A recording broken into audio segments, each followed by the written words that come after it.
início, então, a aula, né? Acho que já tem 14, mas 5 somos nós, tem 9, então, né? Dos estudantes. Mas vamos iniciar para a gente não comprometer o horário das gurias também. E aí, assim, ó, primeiramente eu gostaria de agradecer as gurias que estão aqui, né, para compor esse momento para nós, que a gente estava brincando, que era um momento de felicidade, mas realmente é um momento de felicidade. A Nara, a Kelly e a Carolina são enfermeiras do Hospital Universitário, né, que eu tive a honra de cruzar o caminho, então, assim, a Kelly inicialmente foi minha aluna de graduação, depois ela não concluiu o curso aqui, participei da sua banca de mestrado, foi minha aluna da pós, todas foram alunas da pós, né? A Nara foi minha aluna de graduação, foi minha funcionária, foi minha orientanda de TCC, de mestrado, de doutorado. A Carol foi minha orientanda de mestrado, agora está no doutorado, né? A Nara já concluiu o doutorado, então, assim, esse convite, né, essa participação é porque eu compreendo que as gurias são 3 autoridades, assim, que estão desenvolvendo, né, seu fazer em boas práticas para o hospital universitário. E a Carol, ela vai falar mais claramente, se apresentar um pouquinho, cada uma delas, né, mas a Carol desenvolve uma atividade, inicialmente era como coordenadora na clínica médica, que a Kelly está exercendo, depois elas colocam bem o cargo direitinho, mas atualmente a Carol desenvolve uma coordenação em toda a estrutura do térreo do HU, então abrangendo a UTI, abrangendo o serviço de pronto atendimento, né? E ela pode falar um pouquinho do seu fazer, compartilhar, assim, todo esse momento. Ela fez toda a reestruturação física da clínica médica, assim, ficou muito bonita a clínica, né? A Kelly fez um software que eu tive o prazer assim de participar, então uma ferramenta, né, de gestão para auxiliar o trabalho na unidade de clínica médica. Então assim na elaboração até mesmo da escala diária. E a Nara, né, a Nara participou então da elaboração não, mas do processo de avaliação, né, durante 4 anos pós implementação do Kanban. Na verdade, o Kanban, ele se deu no momento que eu e o Guilherme estávamos na gestão do HU, e nós realizamos o curso no Sírio e tínhamos que implementar uma prática nesse fazer na gestão da clínica. E aí eu convidei uma orientanda de mestrado, que o Guilherme foi co-orientador, a Jéssica Reis, para que ela pudesse fazer a implementação do Kanban. Então, ela aderiu à nossa proposta, veio assim com toda a garra e implementou o Kanban no Hospital Universitário. A Nara vai contar um pouquinho no início como é que se dá esse processo, né? Então, quando aí depois a Jéssica não quis seguir no doutorado, daí esse projeto já estava sendo realizado e desenvolvido, e nós precisávamos fazer um estudo transversal assim de todo o período pós-implementação para que a gente pudesse contar como que se deu esse processo, né, da implementação. Então a Nara vai apresentar para vocês. Se caso ela caiu aqui na internet, estou vendo, né? Então se ela não conseguir voltar qualquer coisa, eu até vou falando, Guilherme, se não sei, acho que ela deve estar entrando, vamos ver, acho que ela caiu, né? Quem Ela sabe as caiu, gurias vão se apresentando retornou. enquanto isso. Pode ser. Pode ser?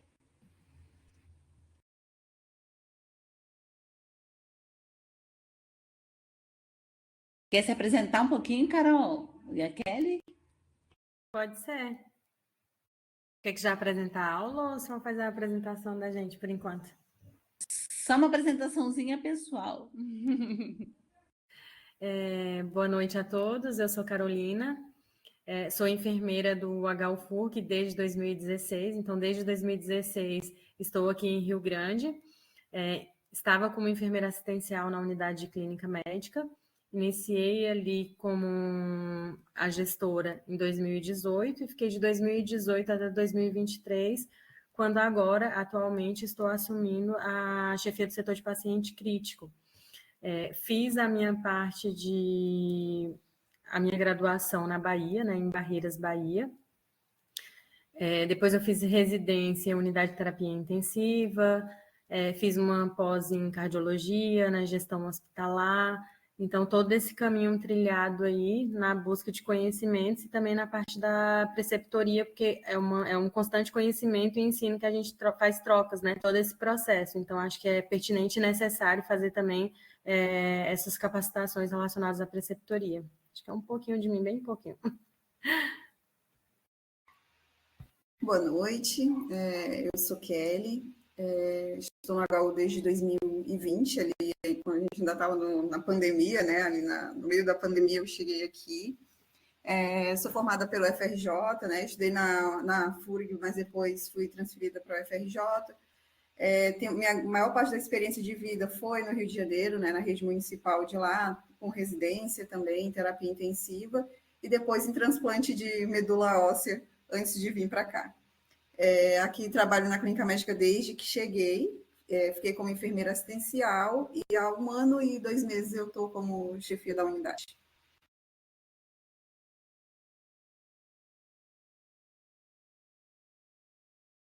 A Nara está tentando entrar, acho que ela teve um problema aí na internet, caiu, e ela não estava conseguindo nos ouvir essa última vez que ela entrou aí. Eu disse para ela entrar e sair de novo, Guilherme.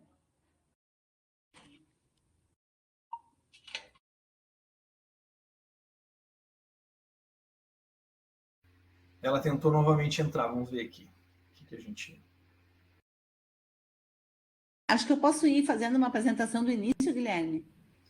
Pode ser, quer que eu te passe aqui? Não, tu vai passando aí, eu vou falando, então. Então tá. Então, o Kanban, a tecnologia Kanban no gerenciamento de leitos hospitalares, pode passar que eu vou falando. Só um minutinho aqui que eu acabei não passando aqui. Enquanto ela entra. Então, por que essa busca, né, essa realização?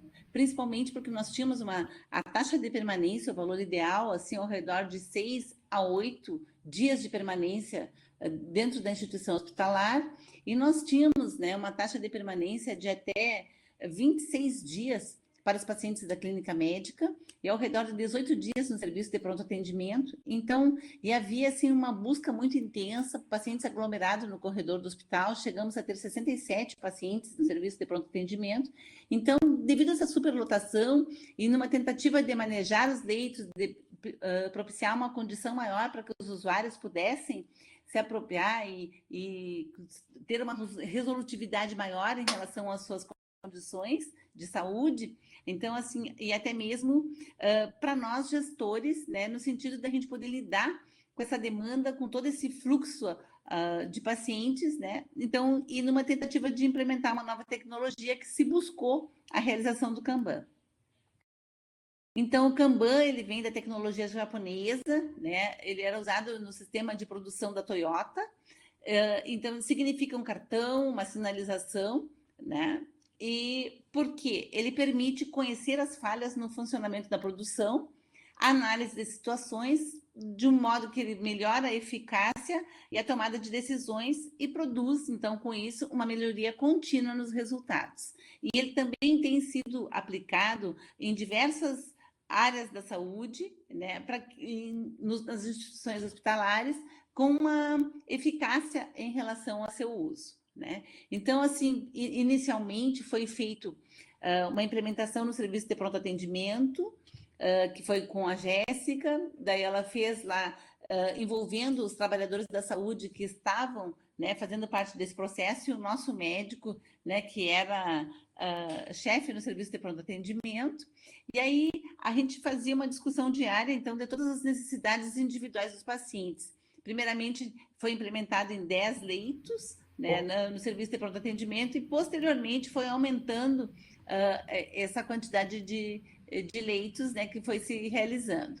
Então, assim, pensamos, né, fazendo uma adoção de protocolos e diretrizes clínicas, e ainda com essa condição, para que houvesse uma produção, uma agilidade maior na alta do paciente, então buscando assim, como a gente já tem o resultado, né, agilizar mais esse processo na vida do paciente. Então, a realização do quadro por cores, né, nas unidades, ele vem a instigar todos os profissionais da saúde para ver por que o paciente está no verde, por que ele está no amarelo, por que ele está no vermelho, por que ele está no azul. Quando chegar na foto do quadro, eu explico como é que isso funciona. Então, A Nara entrou, Rose. A Nara entrou, está com o microfone. Tá, a gente viu assim que há uma interlocução dos profissionais da saúde, gestores e pacientes, e que isso, né, foi muito efetivo. Pode passar o próximo, daí deixo contigo, Nara, então. Já estava iniciando para ti.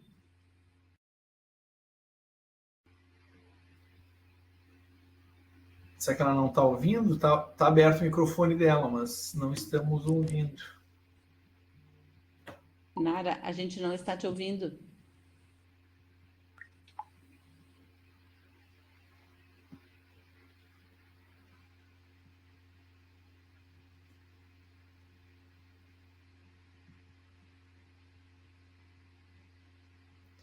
Agora não estamos te ouvindo. Fechaste o microfone, acho. Vamos ver aqui. A Nara fechou o microfone. Vamos ver se ela abre. Tu não consegue abrir o microfone dela, Guilherme? Consigo. Vamos ver aqui. Tá me escutando? Sim. Sim. Ah, tá. Agora chegou aqui o meu salvador, aqui o meu filho aqui ligou aqui.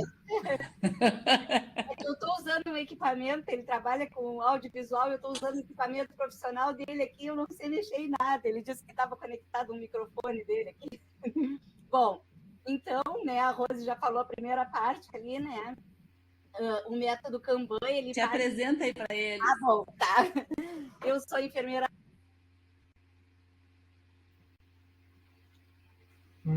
Fechou. Deixa eu ver aqui. Espera aí.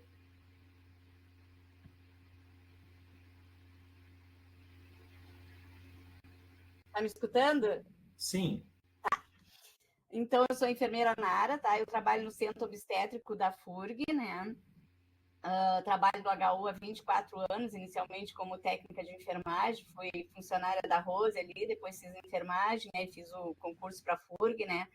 Fui aluna dela na graduação, no TCC, foi minha orientadora, mestrado, doutorado, como ela já falou ali, né? E o Kanban, então, né, entrou na minha vida no doutorado, né? Através da professora Rose. Ali ela já falou um pouquinho no início ali, né, da questão da necessidade, né, de ter um controle, né, do tempo de internação dos pacientes. E o Kanban surgiu, né, com uma ferramenta, né, para auxiliar o NIR, né, nesse processo, né. Então, o método Kanban, ele parte de 2 eixos principais, né, que o primeiro é a questão da gestão clínica, né, que compreende, então, a equipe multidisciplinar, né, que ela discute caso a caso cada paciente, né, qualifica o diagnóstico dele, né, o que aquele paciente determina a principal opção terapêutica para ele, né, e depois a gestão de leitos, né, ela se aposta desses cuidados, né, dessa terapêutica que foi determinada, né, pela gestão clínica, e ela vai usar essas informações para agilizar o tempo de internação desse paciente, né, para encaminhar exames, encaminhar avaliações, né, de forma que o paciente não fique internado mais tempo do que previsto em função disso, né, porque não teve um exame feito ou uma avaliação. Bom, então o Kanban ele iniciou no Hospital Universitário em 2017, através da dissertação de mestrado, né, de uma enfermeira, e ela implementou primeiramente no SPA, né, e posteriormente, depois que ela terminou o mestrado dela, ela foi convidada pela direção do hospital a implementar em outras unidades, né, que então foram 5 unidades que ela implementou depois, 4, né, que foi a cirúrgica, pediatria, traumatologia e clínica médica, e o SPA que já tinha, que continuou, né. Então, de que forma, né, que se dá esse Kanban no hospital, né? Ele é feito, primeiramente, né, o laudo de solicitação da autorização de internação pelo médico assistente, né? Nesse laudo de internação, Na maioria das vezes, eles já constam um diagnóstico, né, da patologia, né, do tratamento desse paciente. E a partir desse diagnóstico, então, se faz uma busca na tabela SIGTAP, que depois eu vou mostrar ali para vocês, que é uma tabela online, né?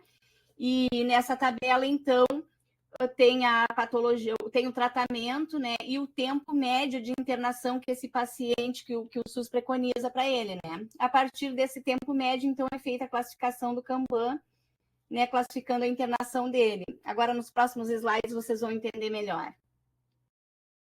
Então, aqui eu trouxe, né, o SIGTAP, que é esse sistema de gerenciamento, né, online, né, ali no grupo.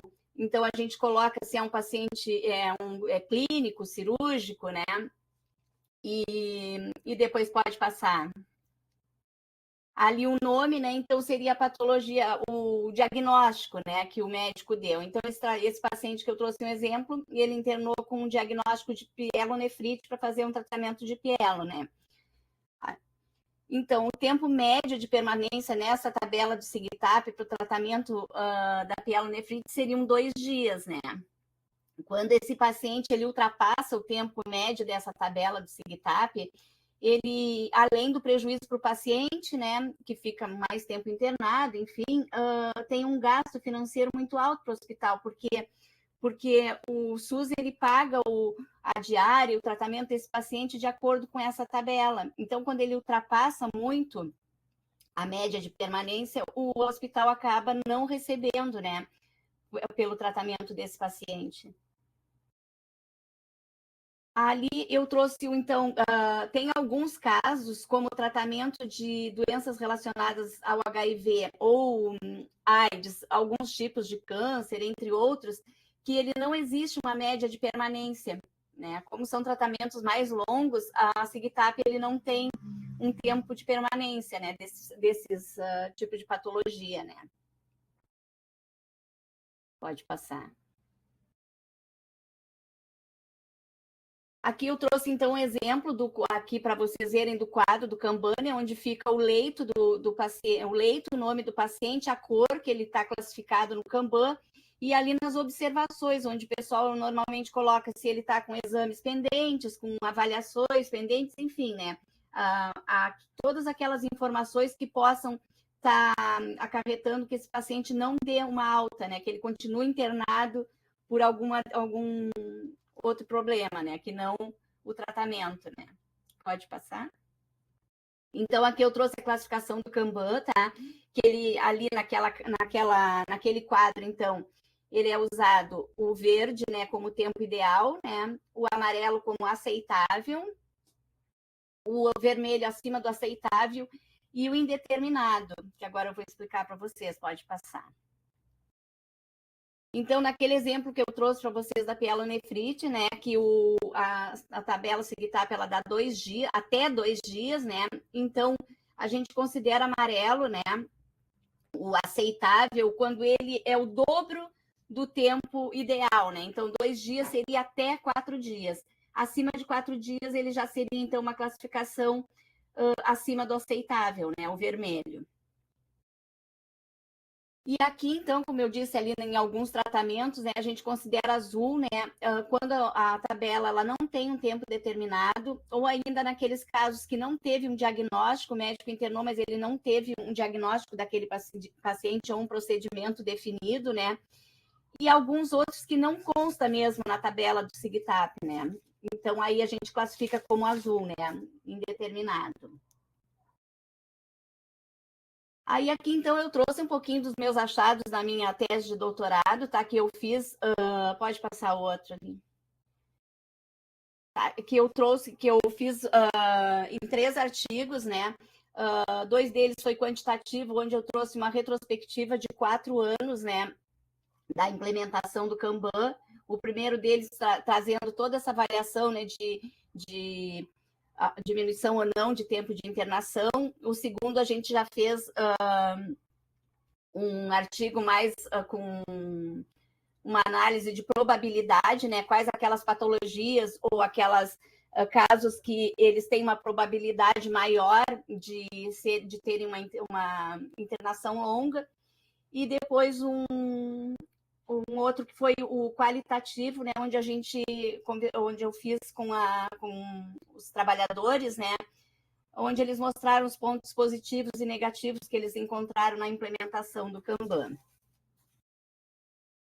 Então, na etapa quantitativa, né, foi feito esse estudo de 4 anos, né, onde foi feita a pesquisa no sistema, né, no SIG, no sistema HU, de cada paciente, totalizando, foram 15 mil, eu não lembro bem quantos pacientes, mas com a exclusão daqueles que estavam incompletos, ficaram 13.637 prontuários, que foram pesquisados um a um na evolução, nos exames que eles fizeram, os encaminhamentos, desfecho, né? Tempo de internação. Então, né, foi avaliado, né? A gente avaliou o quantitativo de internações durante esses 4 anos, né? O tempo que durou essas internações, todos os procedimentos que foram realizados, né? E as mudanças ao longo do tempo do Kanban nesses 4 anos, né? O tempo de internação dos usuários, né? Então, foi feita uma comparação, né, do andamento das internações em diferentes períodos, né, de planejamento e implementação, através da estatística, né, descritiva e inferencial.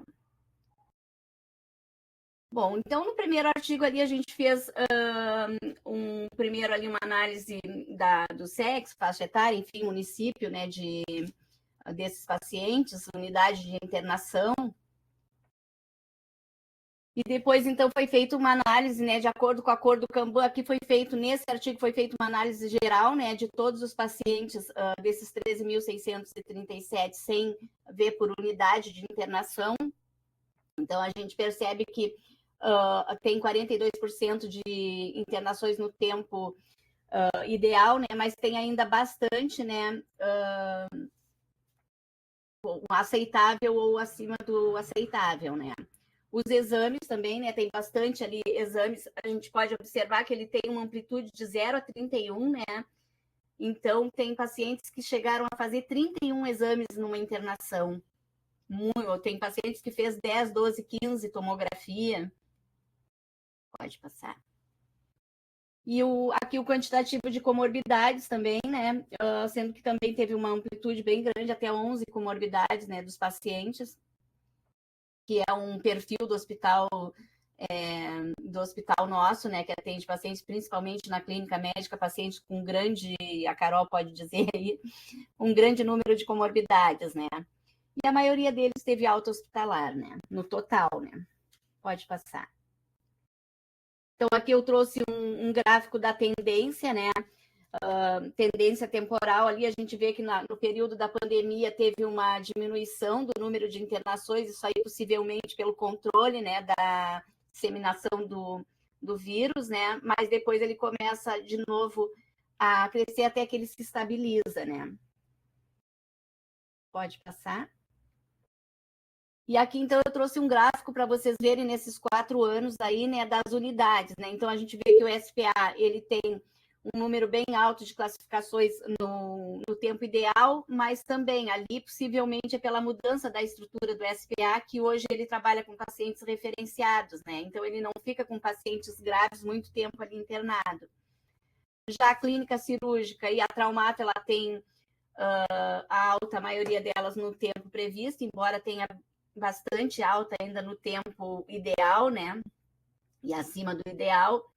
E a clínica médica, que é o grande problema, né, do HU, que a grande maioria dos pacientes, eles ficam internados muito tempo, né, acima da média, às vezes chega a ser 7 vezes mais que o tempo que seria considerado ideal, né.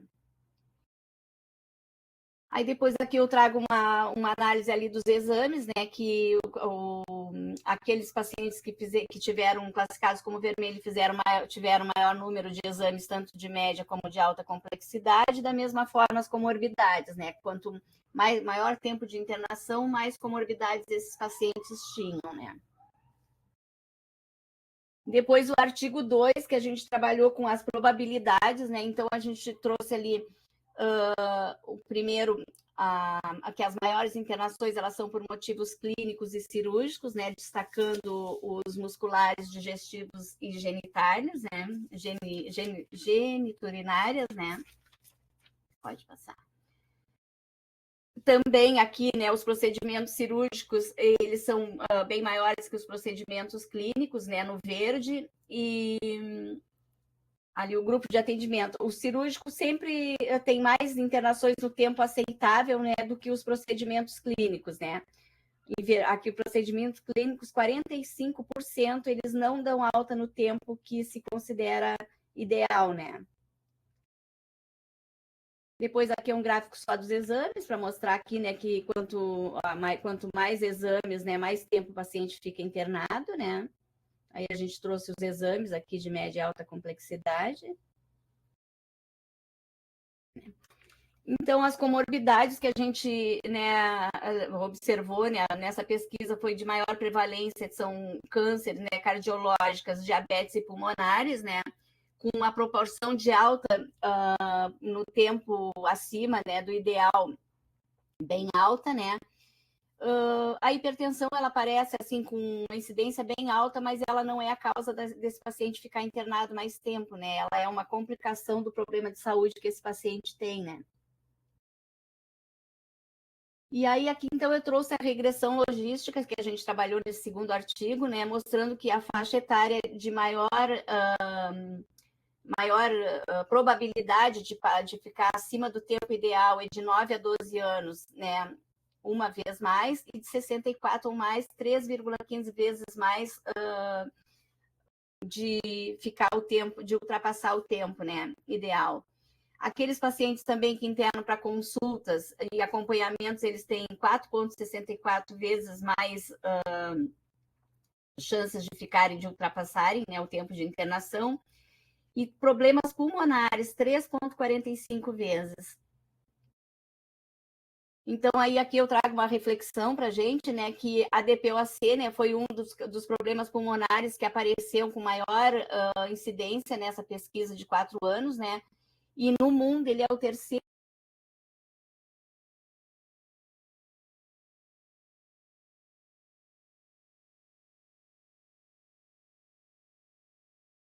A Nara caiu? Não, tá me escutando? Não, nós estávamos. Tá agora.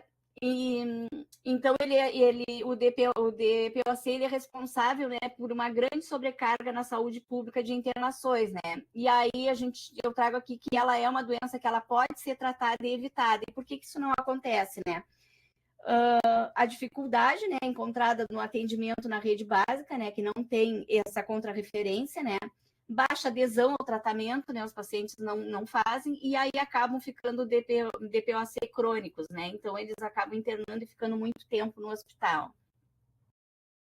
E por que trabalhar esse artigo com probabilidade estatística?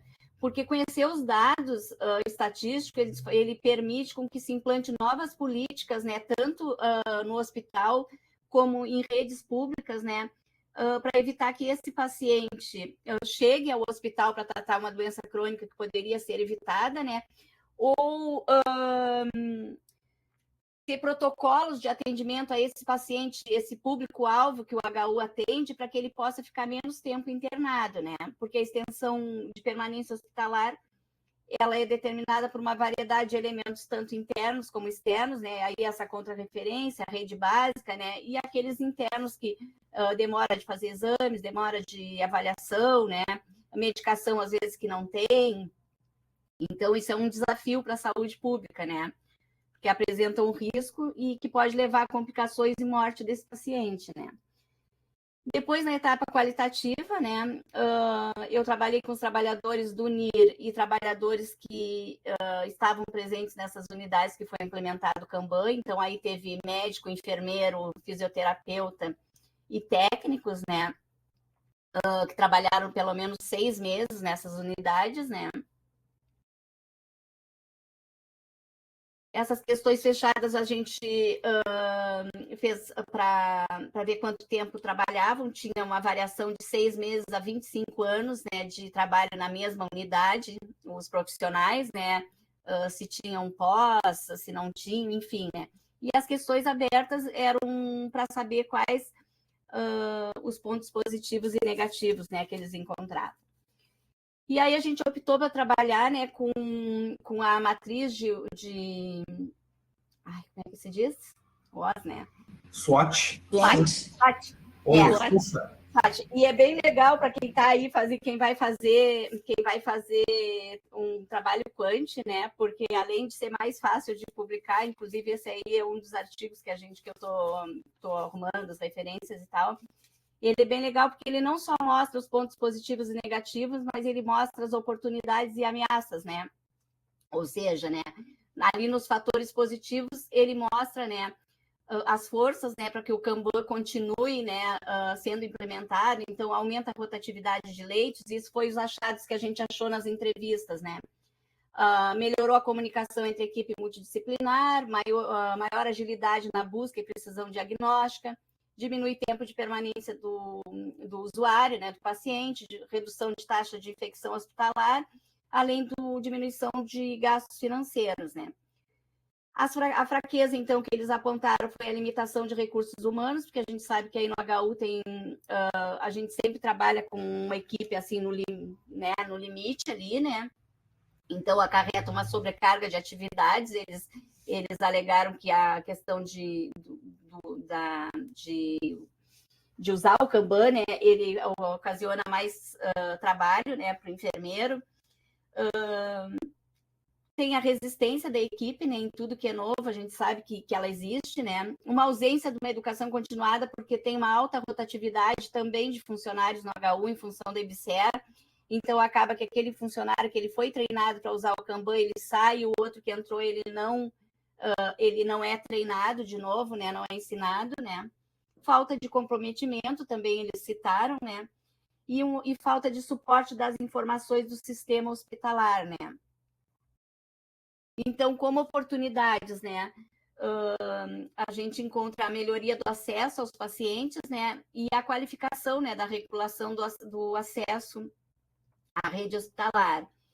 E as ameaças para que o Kanban não funcione como deveria, né? Então, essa falta de suporte da rede extra-hospitalar, né? Com a rede básica. E também condições de vulnerabilidade social do paciente, né? E muitas vezes ele fica internado, as baixas sociais, que a gente chama, né? Porque ele não tem condições de comprar uma medicação, enfim, não tem quem cuide em casa, então ele acaba ficando. Então, a gente percebeu, né, que é necessário, né, que o hospital invista em sistemas de registro e busca de informações mais eficientes, porque a gente teve bastante dificuldade e os profissionais também relataram dificuldade tanto em registrar como buscar essas informações no sistema de todos os profissionais, né, da interdisciplinar, né? Também o profissional enfermeiro, ele teve uma maior visibilidade, reconhecimento, porque é quem fica mais tempo ao lado desse paciente. Então ele tem muita informação sobre ele, né? Começou a participar mais dessas discussões dos rounds que a Rose deve ter falado lá no início. Então isso deu maior reconhecimento para o fazer do enfermeiro, né? E também promoveu a participação ativa e maior integração entre as equipes, né? Multidisciplinares e do cuidado ao paciente, principalmente entre a enfermagem e a medicina, né?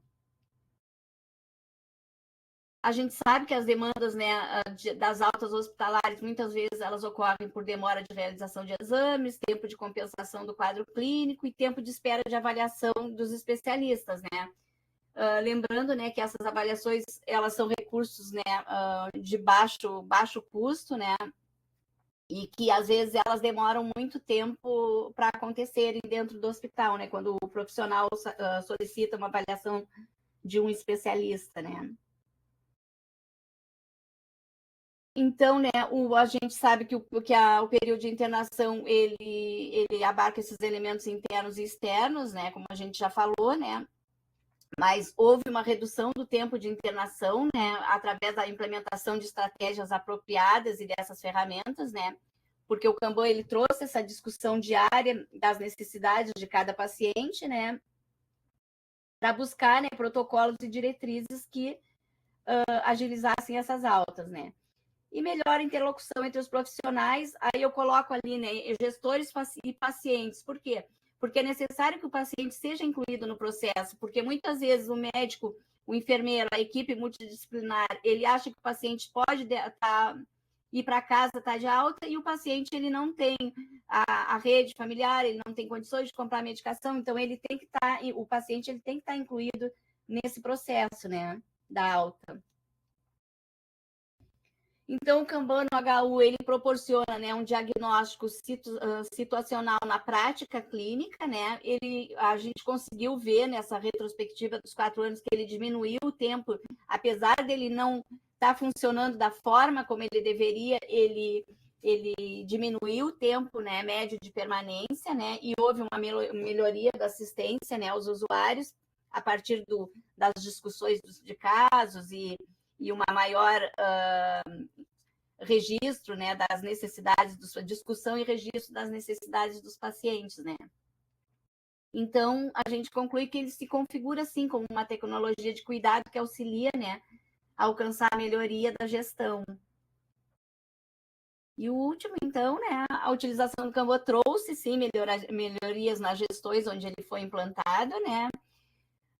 O tempo prolongado ele pode causar uma série de problemas ao paciente, né, afetando a qualidade do atendimento, condições de trabalho dos profissionais, quando aquele paciente fica muito tempo, né, disponibilidade de recursos. Então, é necessário que a gente tenha compreensão da importância, né, do uso de novas tecnologias, né, que não façam que não tenha essa, que a gente falou lá, aquela, como é que eu disse, ao novo, né, que a maioria das equipes elas não aceitam muito novo, né, mas ela compreender a importância do uso de tecnologias, né, para fortalecimento e treinamento das equipes, né, e reavaliar então os processos de atendimento e adaptação, né, do hospital para poder planejar, né, e adequar a unidade às situações da população, que foi o que a gente trouxe nessa análise de probabilística, né? Então, a partir disso, dá para fazer uma análise, né, do perfil dos pacientes atendidos no HU, né? Isso. Muito obrigada, Nara. Eu não sei se alguém que está aqui dos alunos, eles querem fazer alguma pergunta para a Nara, alguma condição, o que acharam do trabalho. Agradecemos, assim, com muito carinho, assim, a tua exposição, Nara. Alguém tem alguma dúvida, quer fazer algum questionamento? Se já conheciam, né, o próprio... Se conhecia o Kanban, né, porque é uma prática que vem da indústria, né, e realmente acho muito interessante, acho que desde o início do projeto, quando eu me envolvi ali com a Rose, né, a gente viu assim no final, né, teve todas as resistências, né, do próprio paciente não entender por que ele está com um cartãozinho verde, e daqui a um pouco ele passou para um amarelo e está no vermelho, né, e quando chega no vermelho a pessoa meio que se apavora, do tipo, e agora? O que está acontecendo, né? Mas serve como algo também para a visibilidade tanto dos funcionários, né, para enxergar, opa, esse paciente aqui está mais tempo do que ele deveria estar. Por que será, né? Então, é o trabalho que a Nara apontou, né? Às vezes é esperando o tomógrafo que não está funcionando, ou esperando o profissional que faz a interpretação do exame que foi feito, ou algum exame que o hospital não tem material para fazer e o paciente está ali parado, então poderia ter outra alternativa para que ele, enfim, para que pudesse agilizar isso aí, né? Então, acho que os resultados... Um especialista que não foi fazer a avaliação que era necessária, né? Ou o paciente, né, não pôde sair porque não tinha dinheiro para comprar o medicamento, aí o hospital precisava né, custear essa condição para que ele pudesse ter a alta, e muitas vezes se fez isso, né, no decorrer desse processo também, né, Guilherme? Aqui a Daia comentou que não conhecia, né, que é um método, se pergunta se é um método que vem sendo utilizado em outros lugares, né, no estado. Tem vários, a gente aprendeu no Sírio, né, o Sírio libanês usava, né, e acho que só comentando um pouquinho, né, a definição acho que o sistema, o SIGTAP, ele é interessante porque ele apresenta uma média, né, uma média que orienta a parte de gestão, mas também de atendimento, né, com relação ao tempo que em cima das comorbidades que o paciente vai ter, o quanto tempo ele deve se esperar que ele fique internado, né? E isso tem uma implicação em termos de custo, que na época que se montou o projeto, se definiu como verde o prazo máximo, né, e o amarelo, que seria o dobro do prazo, né? Mas isso, acho que como um início de projeto, né? Porque o ideal, toda vez que ele ultrapassa aquele sinal verde, o recurso do SUS já não vem, ele vem como uma diária, né? Ele vem uma parte bem pequena, né? Que não ajuda a fazer a custear o paciente que está internado ali, né? Então, dois problemas, né? Um é um problema financeiro, que ele acaba que esse cuidado que o paciente recebe em termos de alimentação, em termos de principalmente o custo vai ser alimentação, insumos, né? Ele acaba não sendo revertido para o hospital. E o outro problema é que o tempo que os técnicos de enfermagem, que a equipe de enfermagem, que outros profissionais da saúde ficam cuidando desse paciente por mais tempo, eles estão deixando de assistir a outros pacientes que estão na fila ou que estão esperando, né? Talvez até mesmo internados e esperando por esse atendimento, né? Então, o Kanban... eu acho que o Kanban também detectou a questão da cor azul ali, que a Nara colocou, que tem um prazo indeterminado, porque descobriu para o hospital que todos os pacientes que internam por doenças relacionadas ao HIV, e nós somos um hospital de referência no HIV, então, assim, ó, o preenchimento da autorização de internação hospitalar, da EAH, ele deve ser adequado, ele não deve ser colocado, por exemplo, uma infecção urinária, porque se fosse uma infecção urinária, ele cairia no SIGTAP, na pielonefrite, que o paciente poderia ficar somente 2 dias. Mesmo que seja uma infecção urinária, ele vai internar como uma doença relacionada ao HIV, uma doença oportunista. E aí isso faz com que o hospital não perca essa diária, porque daí ele não tem um prazo definido para quantos dias o paciente precisa ficar. Isso, que é o que acontece muito na clínica médica. Então, isso precisa todo um reconhecimento do pessoal do Núcleo Interno de Regulação, que é o NIR, que a Nara comentou, né? E de toda a equipe também nesse processo. E o que o Guilherme estava colocando em termos bem práticos, assim, digamos, né? Eu não sei o valor da diária, uma infecção respiratória, uma pneumonia, ela tem 5 dias de internação pelo SIGTAP. Então, se o paciente interna e vai ficar 10 dias no hospital, nos primeiros 5 dias, ele ganha a diária preconizada pelo SUS. Digamos, R$500 por dia, tá? Ou R$1.000 por dia, vamos dizer. A partir do 6º dia, esse valor cai para 800. Lá no 10º dia deve estar em R$500, por exemplo. E se o paciente permanecer 20 dias, como acontece às vezes na clínica, o valor que ele vai receber do SUS não comporta nem a dieta que o paciente está recebendo na unidade, que são os cuidados e toda a outra questão dos trabalhadores, para vocês terem ideia, assim, em relação a custos, né?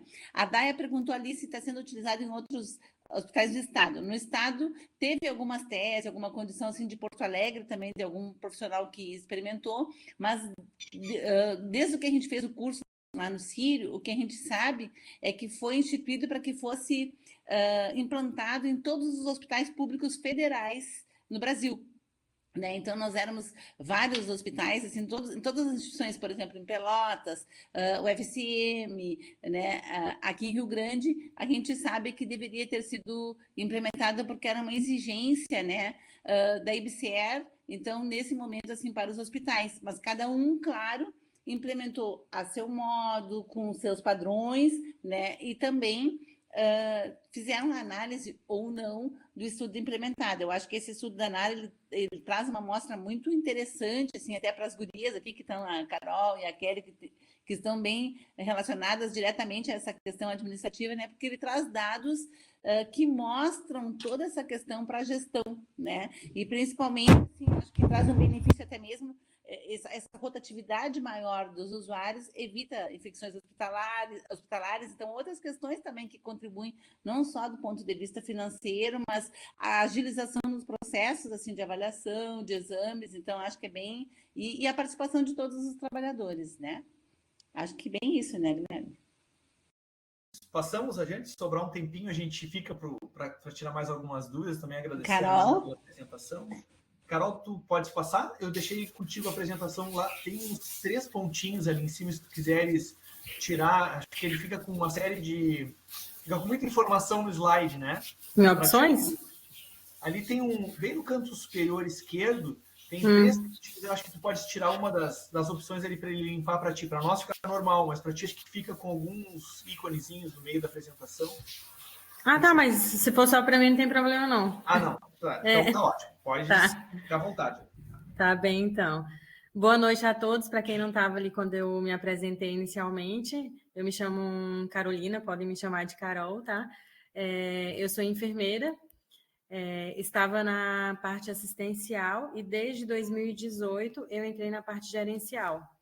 Então, eu entrei ali no HUFURG como enfermeira da clínica médica. Em 2018, me convidaram para fazer parte da gestão da unidade de clínica médica. E quando eu assumi, eu tive muito medo do que vinha pela frente.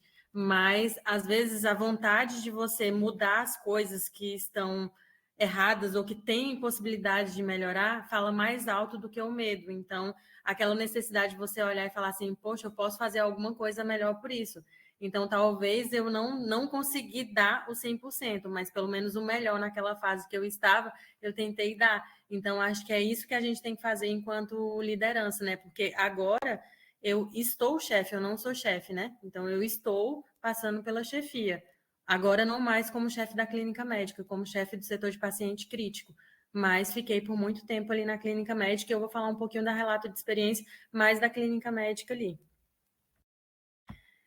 Então, só para contextualizar isso, eu trouxe um pouquinho ali dessa diferença entre chefe e líder. Porque quando você está como chefe, tanto o chefe como o líder, ambos eles vão estar à frente da equipe. Só que existe uma diferença, né? O chefe, ele pode não motivar a equipe, o líder ele vai motivar, ele vai ser exemplo para a equipe. Então a equipe ela vai se sentir motivada a transformar aquele cenário. O chefe não, o chefe que vai cobrar, quer resultados, mas não impulsiona, ele quer só cobrar. Então ele vai lá, só quer os resultados e quer da equipe. E o líder vai andar junto com a equipe na transformação do melhor, né? E aqui é um pouquinho da gestão e a liderança. Então, a gestão e a liderança, elas caminham juntas. Só que um líder ele tem que trabalhar tanto na parte de metas, de objetivos, como também na parte de gestão de pessoas, de liderar, de você motivar, de você engajar. Então, tudo isso faz parte ali da liderança. Quando eu estava na clínica médica, eu pensei muito em trabalhar em cima dos pilares que vem do PDE, que é do Plano Diretor Estratégico. Então, o PDE, o antigo PDE, não mais o agora, que mudou, ele trabalha nos pilares da sociedade, da sustentabilidade, da governança, dos processos e tecnologia e das pessoas. Então, tentar trabalhar um pouco em cada uma dessas áreas. Na parte da sociedade, a gente tem a parte tanto de trabalhar o ensino, a pesquisa e a assistência. Então, na parte do ensino, a gente tem que ter a parte do pilar, que é trabalhar a integração entre o ensino e o serviço, que era incipiente. Aqui é um pouco das lacunas que ficavam no PDE, né? O que a gente tinha que trabalhar. Na parte da pesquisa, que era a ausência de um estímulo, né, de pesquisa, de inovação aplicada ao SUS, e na parte da assistência, era a ineficiência da gestão da clínica. Então, esses eram os nós críticos que eram direcionados ali no plano diretor estratégico. Então, na parte do ensino, um dos projetos foi um projeto da acolhida da residência. Então, a gente tinha muita dificuldade com os residentes quando vinham na unidade, eles tinham dificuldade de entender quais eram os processos da unidade.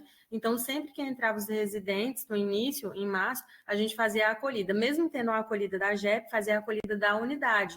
Então, ali na unidade, a gente participava... Deixa eu ver aqui no... não passo os slides. A apresentação. Então, a gente tinha os farmacêuticos, o pessoal do laboratório, então, todos os profissionais e as áreas que a gente tinha maiores problemas na unidade de clínica médica eram convidados para fazer esse compartilhamento de ideias, de experiências com os meninos que eram residentes, justamente para facilitar esse processo. Então, sempre tinha esse projeto de acolhida ali dos residentes. Aqui é alguma das imagens de capacitações que foram realizadas na clínica médica, porque a gente precisa sempre estar renovando, tendo capacitação. Claro, um dos maiores dificultadores que eu ia falar posteriormente é a questão da rotatividade de funcionários, que isso é muito ruim. Então, mesmo você fazendo capacitação, tu precisa estar renovando isso sempre. E isso acaba que, para a liderança, ele, com tantos afazeres que a liderança tem e burocracia, acaba implicando muito como um desafio para a liderança, ter essas equipes capacitadas 100%, né? Aqui são outras imagens de capacitações. Aqui também. Na parte da sociedade, tem os pilares que vai falar da graduação, da especialização, do mestrado, do doutorado. Só que a gente tem alguns impasses nessa parte. Quando a gente entra no hospital universitário, a gente entra já nesse processo de que, você é preceptor, tu tem essa responsabilidade como preceptor. Só que até que ponto o profissional que entrou, ele tem esse conhecimento e esse embasamento para dar e auxiliar outras pessoas no processo de ensino-aprendizagem. Então, eu acho que enquanto gestão é um desafio, enquanto hospital também, porque não existe esse apoio, não existe um incentivo para esses preceptores, não existe capacitações. Claro, existiu, por exemplo, eu fiz a preceptoria de ensino, mas tem que ser uma coisa constante, justamente para acompanhar essa rotatividade de funcionários que tem na instituição. E a flexibilização de horários. Então, todos os profissionais que estão ali, eles são preceptores, só que eles têm que cumprir sua carga horária como enfermeira assistencial, por exemplo, como médico plantonista. Então, às vezes, tu não consegue dar o seu melhor na preceptoria para esses alunos. Então, você dificulta esse processo para quem depois vai entrar como profissional. Então, acho que isso também é um dos desafios que tem na parte da gestão, da liderança, que é justamente você trabalhar isso. Então, acho que a instituição, mas isso é uma coisa bem maior do que a HU-FURG, né? É uma coisa que é EBSER, tinha que trazer fomentos para ter apoio e incentivo à preceptoria, né? De forma a melhorar todo esse processo. Mas, desde quando eu entrei ali na clínica médica, a gente começou a acompanhar, participar mais das reuniões da Coreme, então que isso não existia antes, só chegava e falava, tu é preceptor. Então, acho que participar um pouco desse processo com os residentes, né? Aqui algumas pesquisas que foram realizadas na unidade clínica médica. Isso aqui foi uma parte de uma apresentação que eu tinha feito antes, e aqui em 2023 tem até a construção do software da Kelly, né? Então, está aqui como a última pesquisa, que a Kelly vai falar posteriormente. Aqui são artigos publicados. E aqui na parte da sociedade, no pilar da assistência, a gente tinha vários nós críticos, que eram as rotinas, elas não eram realizadas e nem eram padronizadas. Então, desde coisas básicas, como, por exemplo, um acesso, ele não tinha tempo para troca. Então, são coisas absurdas, mas a gente chegava na unidade e o acesso ele era verde, não tinha um tempo de troca. Então, cada um ia trocando. Então, paciente ia lá e tinha febre, era normal ter febre, a gente sair correndo para ir funcionar um novo acesso. Então, isso não é para ser normal, isso era errado. Os pacientes não tinham identificação, então nenhum paciente era identificado à beira-leito. Então, às vezes, a gente tinha pacientes com o mesmo nome, no mesmo quarto, às vezes 4 pacientes no mesmo quarto, então isso dificultando toda a parte da assistência, aumentando o risco de eventos adversos, enfim, né?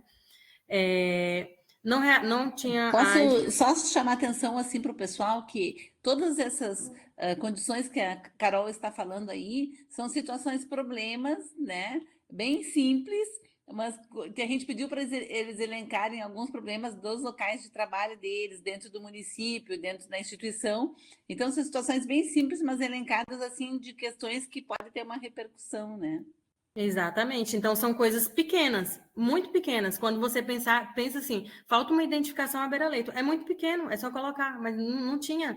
Então, assim, só que isso repercute e tem um impacto muito grande. Depois que é feito um medicamento errado no paciente ou alguma coisa, o paciente pode ir até a óbito. Então, são coisas pequenas, mas que têm uma proporção grande, né? Não era feita as escalas de Braden-Mosse. Com a realização das escalas de Braden-Mosse, a de Braden, que é a avaliação do risco de lesão por pressão, e a de Mosse, que é do risco de queda, a gente conseguiu subsídios como colchão pneumático para a unidade, que a gente não tinha nenhum. Então, foi com isso. Quem iniciou a realização das escalas de Braden-Mosse no hospital foi ali a clínica médica. Então, foi a partir da clínica médica que foi dissipando, indo para as outras unidades, e a gente conseguiu, a partir disso, ter colchões pneumáticos ali na instituição, né? Não tinha a realização da sistematização da assistência de enfermagem, então foi realizada a prescrição de enfermagem. Claro que a gente tem que evoluir muito ainda na parte da prescrição de enfermagem, mas é uma prescrição que já está toda informatizada, que antes a gente não tinha esse processo, e que hoje praticamente todas as unidades já fazem esse processo da prescrição, né? A parte da equipe assistencial, ela era muito subdimensionada. Então, lembro como se fosse hoje, quando eu estava na clínica médica, era um enfermeiro assistencial, no mais era 2, quando era muito, e tinha 7 técnicos. Então, assim, uma unidade onde 49 leitos, então, com a capacidade, às vezes, de 80%, 90% de ocupação, onde você tem pacientes, em sua maioria, cuidados intermediários, cuidados semi-intensivos, não tem como dizer que a gente prestava uma assistência de qualidade, não tem como. A gente pagava incêndio, o enfermeiro pagava incêndio, ele ia lá para pagar incêndio, mas dizer que ele ia lá e fazia uma assistência de qualidade, não, porque um enfermeiro só, tu não consegue fazer isso. Tu vai só ir ali e verificando as pendências e tentando trabalhar diante das intercorrências do que for prioritário naquele momento. Então, a gente conseguiu, logo lá no início, quando eu cheguei, a gente aplicou a escala de Fugulin por uns 3 meses, num papel mesmo, que era só para ir vendo, para a gente ir tentando pedir mais profissionais e ver que realmente não existia equipe suficiente para atender. Então, aumentou o número de profissionais na unidade, mas nunca é pouco ali na clínica médica, né? Sempre tem muito paciente, sempre tem muita demanda. As escalas médicas eram totalmente sem cobertura, então não existia um plantão médico à noite, então todos eram fechados com residentes, então desde o primeiro dia o residente assumiu o plantão e era assumir integralmente às 24 horas, uns 7 dias. Então a gente conseguiu melhorar as escalas, conseguiu, não vou dizer a completude 100%, porque ainda existem lacunas, mas pelo menos a gente conseguiu ainda fazer com que os profissionais de outras unidades entendessem que ali é um ambiente onde existe residente e quando ele estivesse numa escala sozinha, por exemplo, que é os sábados, os outros profissionais, tanto da UTI como do SPA, eles são corresponsáveis pelos residentes. Então, os residentes eles estão em processo de aprendizagem ali, eles não podem ser responsáveis sozinhos. Então, os outros precisam entender que o residente não é responsável pela unidade. Então, houve uma melhora ali na escala assistencial dos médicos, né, dos plantonistas. Deixa eu ver aqui. Aqui é só um exemplo de uma prancheta educativa, né? Que é uma prancheta onde a gente tinha ali, foi dado numa reunião dos enfermeiros, onde na primeira parte tinha tudo que o que era do enfermeiro, as responsabilidades durante um plantão, justamente por ter essa rotatividade, para facilitar um pouco essa comunicação. Então, desde o início, o que tem que fazer lá no início até o final. Ligar para onde, passar qual informação, qual ramal ligar quando tiver dúvida da lavanderia. Então, tinha todo esse passo a passo do que o enfermeiro. Claro que a gente nunca tem uma receita de bolo, vai ser sempre assim, porque você chega vai ter uma parada, 7 horas da manhã. Então, não tem como dizer que é uma receita de bolo. É mais ou menos um guia mesmo para ajudar ali os profissionais, os enfermeiros. E atrás tinha a questão das rotinas, de quanto tempo troca o acesso periférico, de quanto tempo troca o catéter nasal, a fixação, a parte de estabilidade dos medicamentos, qual era o prazo da estabilidade dos medicamentos, as nutrições interais, porque como tem várias empresas, cada um tinha um prazo de validade diferente, e isso dificulta muito, por ser muitos fornecedores. Então, tinha um prazo de validade ali de cada uma das dietas, né?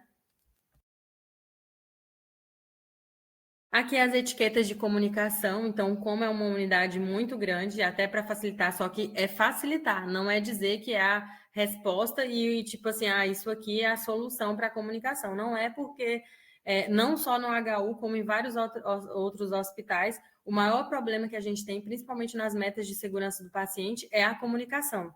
Então, é a parte de comunicação interprofissional.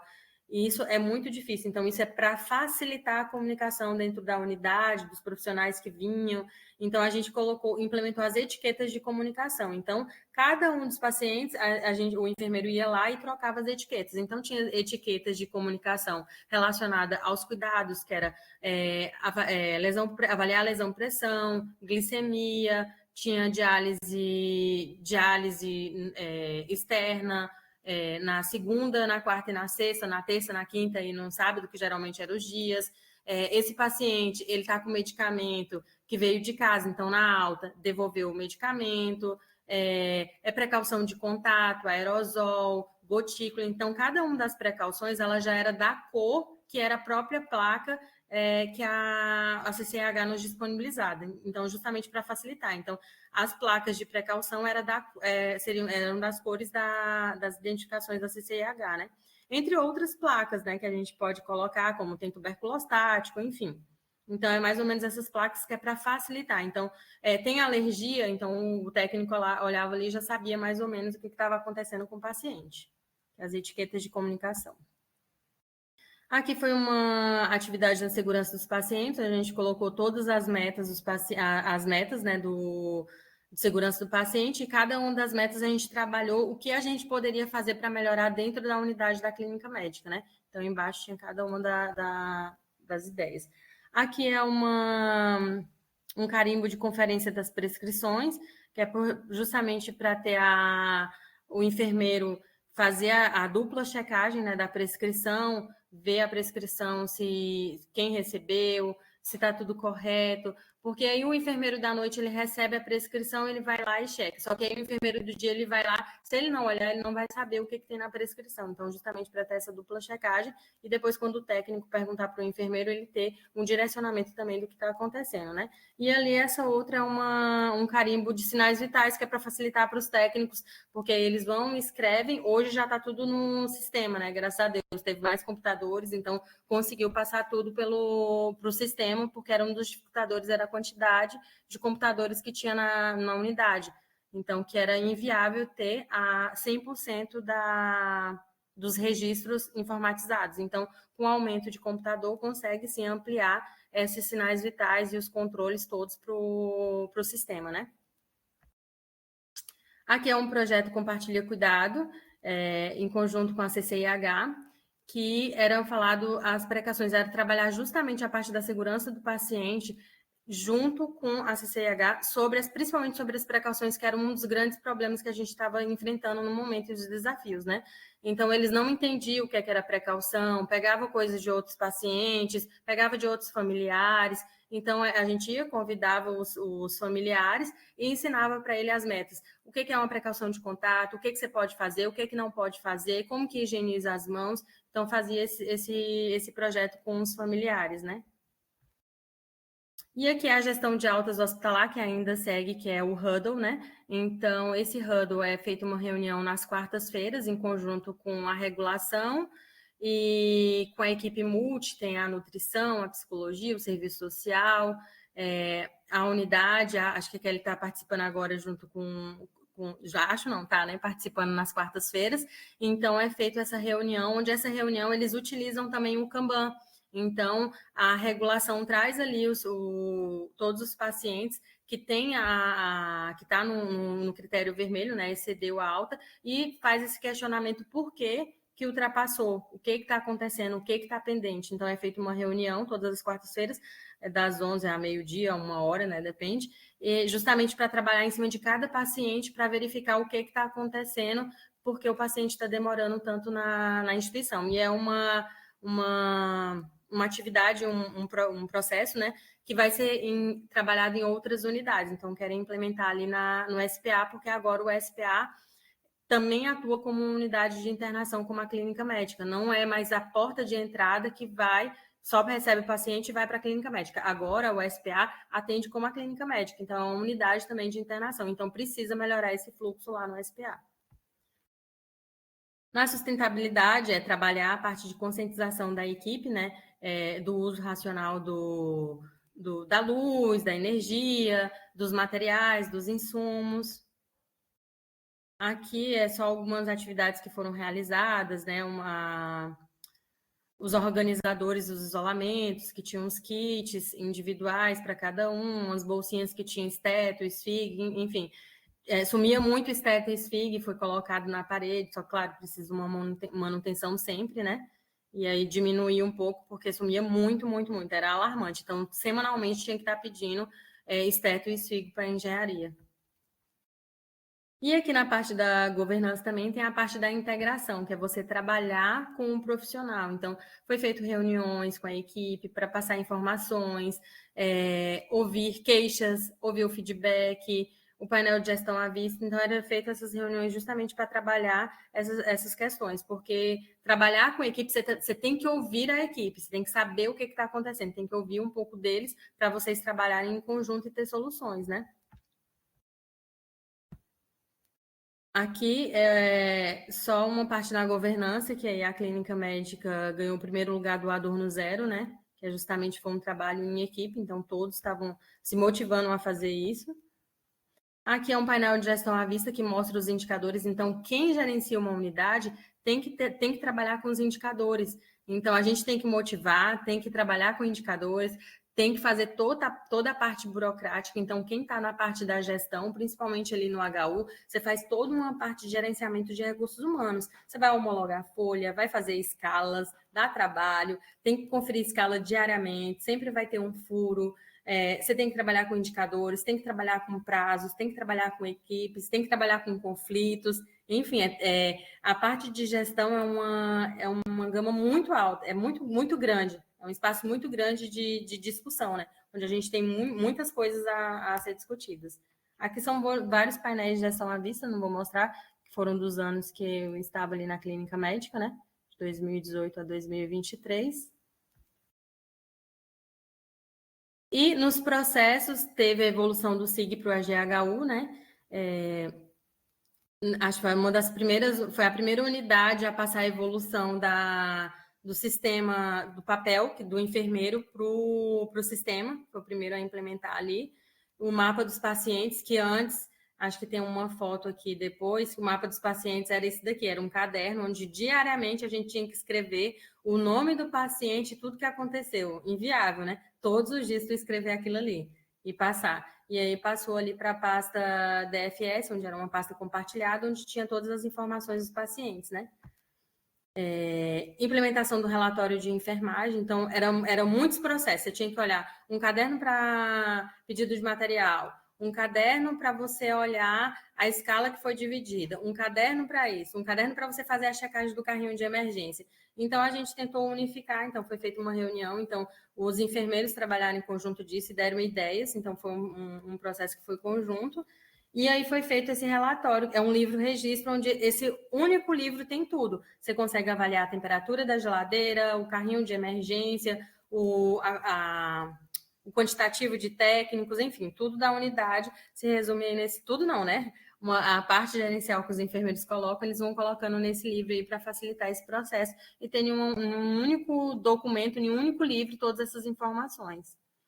Os protocolos, então a gente não tinha nenhum protocolo, então foi feita uma reunião em conjunto com a SPA e acabamos que a gente dividiu todos os protocolos do paciente adulto entre unidade de clínica médica e SPA, não pensando em fazer protocolo para a clínica médica, protocolo para o SPA, protocolo de atendimento para o paciente adulto. Então, tanto é que não está na aba da clínica médica, está na aba do paciente adulto, que está na divisão de enfermagem. Então, todos os protocolos ali, a maioria tem 66 protocolos que foram construídos assim, em conjunto da clínica médica e do SPA. Tá acabando, viu, gente?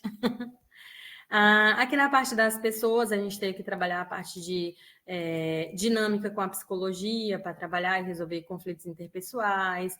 Teve a parte de trabalho com a educação física, que eles fizeram atividades de equilíbrio e força de trabalho, reuniões com a equipe, trabalhar a questão dos aniversariantes do mês, pesquisa de satisfação, que tinha tanto para os profissionais como para os pacientes, feedback dos profissionais, e o projeto Conta para a Gente, que foi um projeto onde lá na pandemia, quando os profissionais se sentiam angustiados com a situação de que a gente não está recebendo capacitação, porque as capacitações elas eram mais voltadas para a área mesmo do SPA e para a área COVID, que era a área foco, e a UTI a área foco daquele atendimento.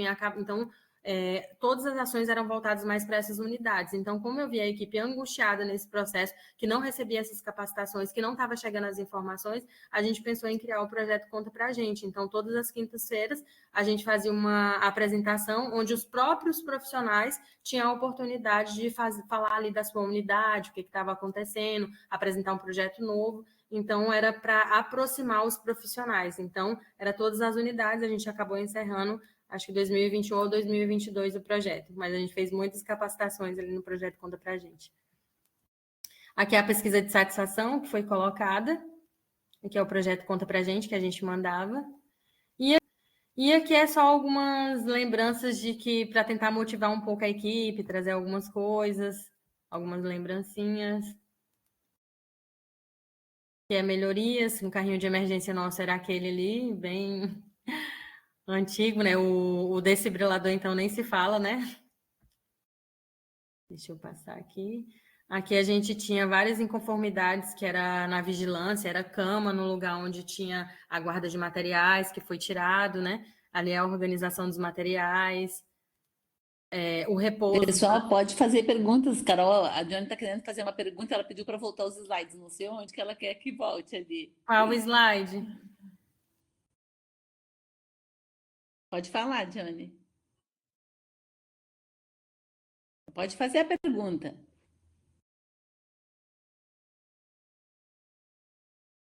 Oi? Pode ir passando enquanto ela fizer a pergunta, eu reproduzo aqui, Carol. Tá bem então. Aqui é os armários, então a gente conseguiu armários novos para a unidade, né? Era como eram as poltronas dos pacientes, houve uma melhora. Ali era como era isolado os pacientes, então bem precário mesmo. Aqui foi a renovação do banheiro, né, dos funcionários. E aqui a gente tinha um posto, não é a pior foto não, viu? Tinha fotos piores aqui do posto, mas o posto a gente conseguiu entregar ali em 2024, ano passado, 2023, ano passado, né, no início de 2023, o posto que eu acho que foi um dos maiores avanços, porque como a unidade, tem várias unidades no hospital que têm problemas de infraestrutura, né? Então, acho que foi justamente essa insistência e persistência em não desistir daquilo ali que a gente conseguiu essa reforma, né? Pensando tanto na parte dos profissionais como dos acadêmicos. Conseguiu ver os slides ou posso continuar? Carol, ela colocou ali assim, ó, que era do Conta Pra Gente ali, ó. Quer que volta no Conta Pra Gente? Ela estava lendo bem embaixo e não conseguiu ler. E a Gabriela está colocando questões essas melhorias, porque ela trabalha na saúde em Novo Hamburgo, e como é difícil estabelecer mudanças culturais quanto mais estruturais. E é bem isso, persistência. Mas é isso mesmo, acho que um dos maiores desafios é essa parte de clima organizacional, de toda essa questão, porque ainda existem muitas resistências. E aí, eu acho não, tenho certeza, ainda mais hoje que eu estou em outras unidades. A equipe da clínica médica, ela não é uma equipe tão resistente a mudanças. Só que o problema são as pessoas de outras unidades que existem essa resistência e acaba contagiando. Então, quando você consegue ali na tua equipe colocar todo mundo, tipo assim, gente, vamos fazer isso, é para o melhor. Só que aí você vê os exemplos dos outros lados, de outras unidades que não seguem e não acontece nada. Então, isso acaba contagiando quem faz o certo. Então, eu não acho que a equipe da clínica médica ela era uma equipe resistente, só que é uma equipe influenciável por outras equipes e que isso dificultava o nosso processo. Mas era uma equipe muito engajada, que ajudava muito em todos os processos e que conseguiu melhorar muito. Tanto é que toda vez que eles queriam implementar alguma coisa no hospital, eles iam primeiro aonde? Na clínica médica. Vamos fazer o projeto piloto na clínica médica. Por quê? Porque não tinha essa resistência como em outras unidades. Então, acho que isso é a equipe. Eu acho que fala muito sobre a equipe da clínica médica, que é uma equipe muito boa. Hoje eu já não estou mais lá, estou em outras unidades, que é nas 3 UTIs, UTI pediátrico, UTI adulto, UTI neonatal e SPA. E eu sinto falta dessa parte de equipe. Claro, é porque hoje eu não estou na mesma posição que eu estava antes, talvez por isso eu tenha essa dificuldade ainda de assimilar, porque eu gosto muito de ir lá e fazer. E aí, às vezes, esse é o processo. Aqui não conta pra gente, prof? Isso, os Ela está resultados. perguntando se teve resultado com o projeto. Outra menina, a Gisele, comentou que a resistência é um problema, um baita problema, e a Gabriela colocou que ela foi fazer ajustes com os perfluorocortantes e que o pessoal da segurança, né, e a gerência do almoxarifado disse que ela, com o pessoal da segurança e a gerência do almoxarifado disse que ela ia encarecer os custos por um modismo.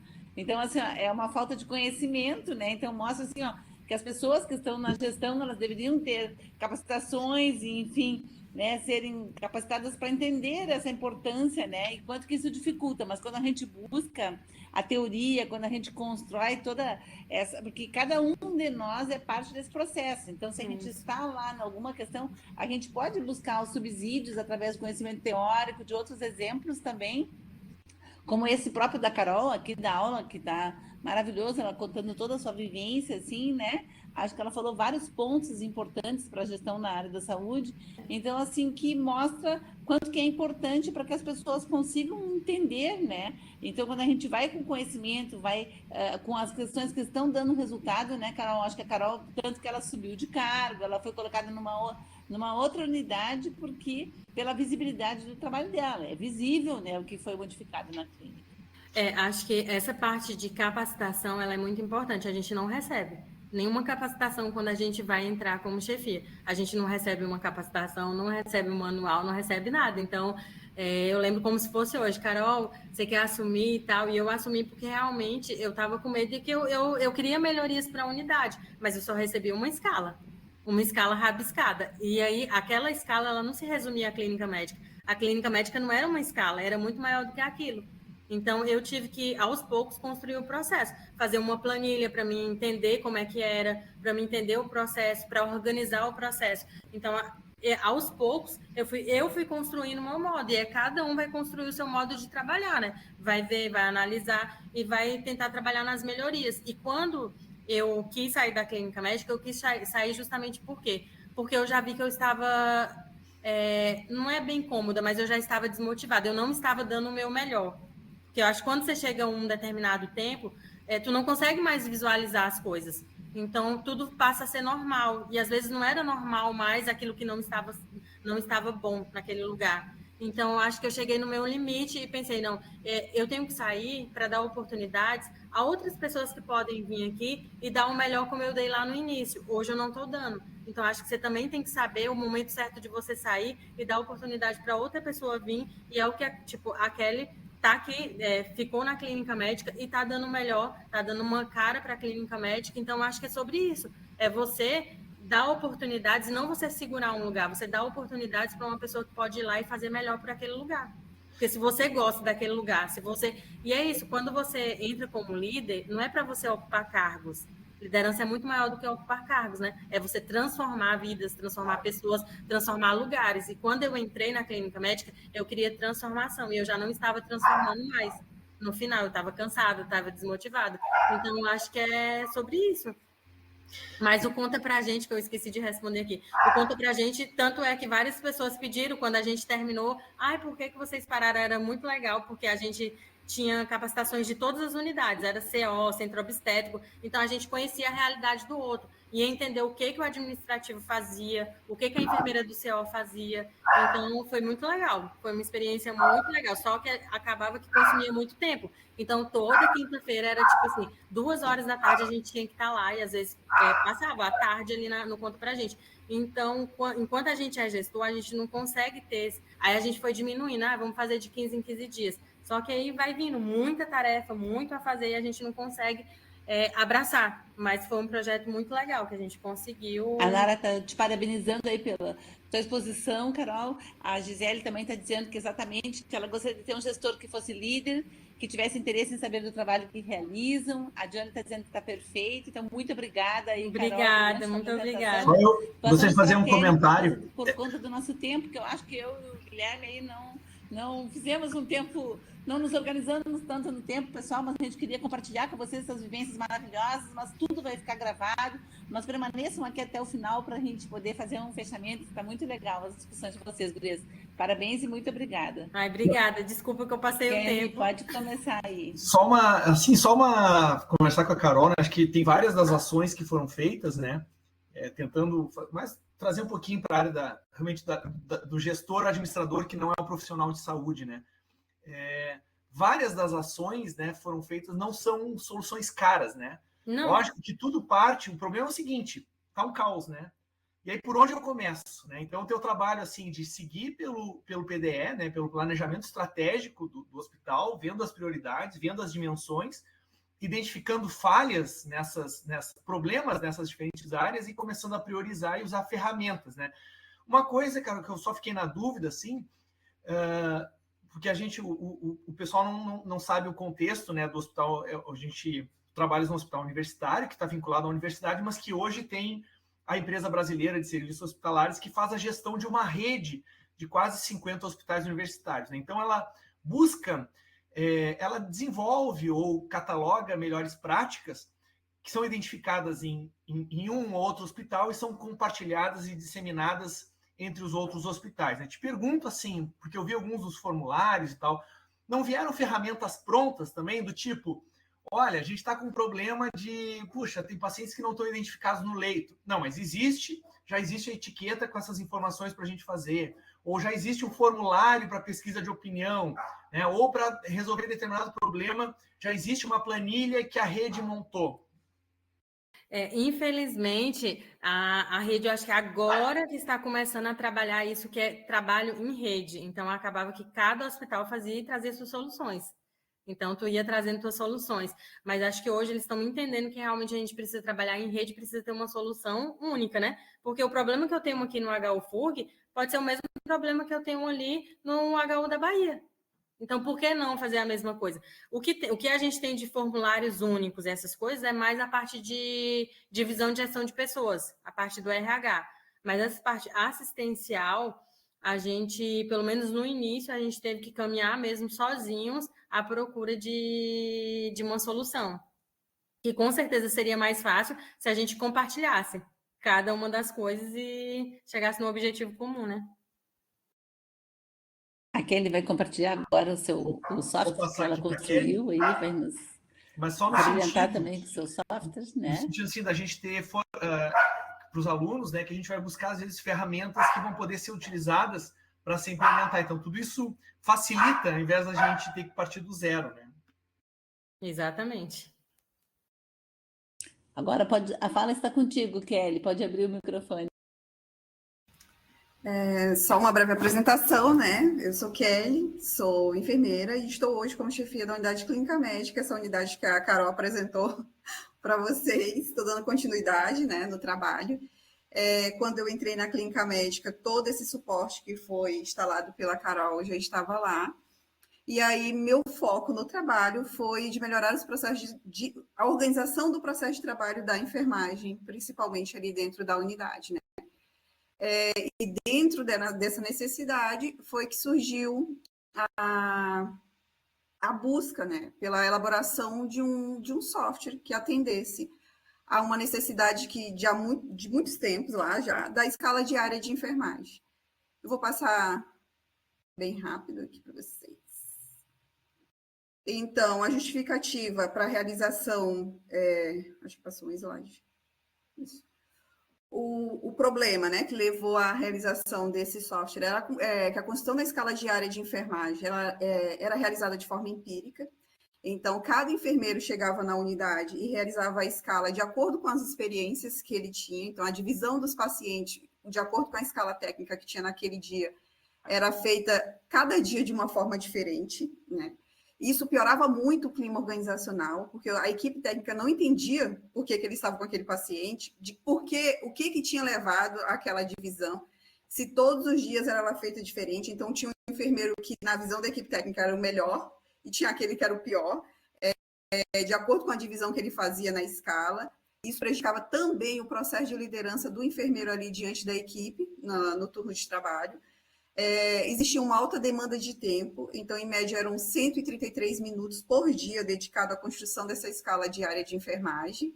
E, além disso, de todo esse trabalho, no final, a gente ainda encontrava alguns equívocos. Então, como era feito de forma manual, a gente utilizava apenas o Word para transferir isso, né, para colocar de uma forma mais legível, vamos dizer assim, ocorriam alguns equívocos, como pacientes repetidos para técnicos diferentes, ou pacientes que faltavam na escala e passavam grande parte do turno ali do plantão sem assistência, e lá no final você percebia que o paciente não tinha ficado com nenhum técnico, né? Quando via que tinha medicação no box, ou por algum outro motivo.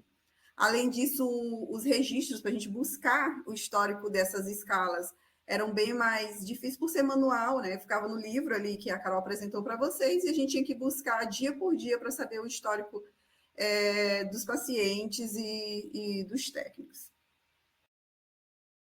Aí, diante disso, surgiu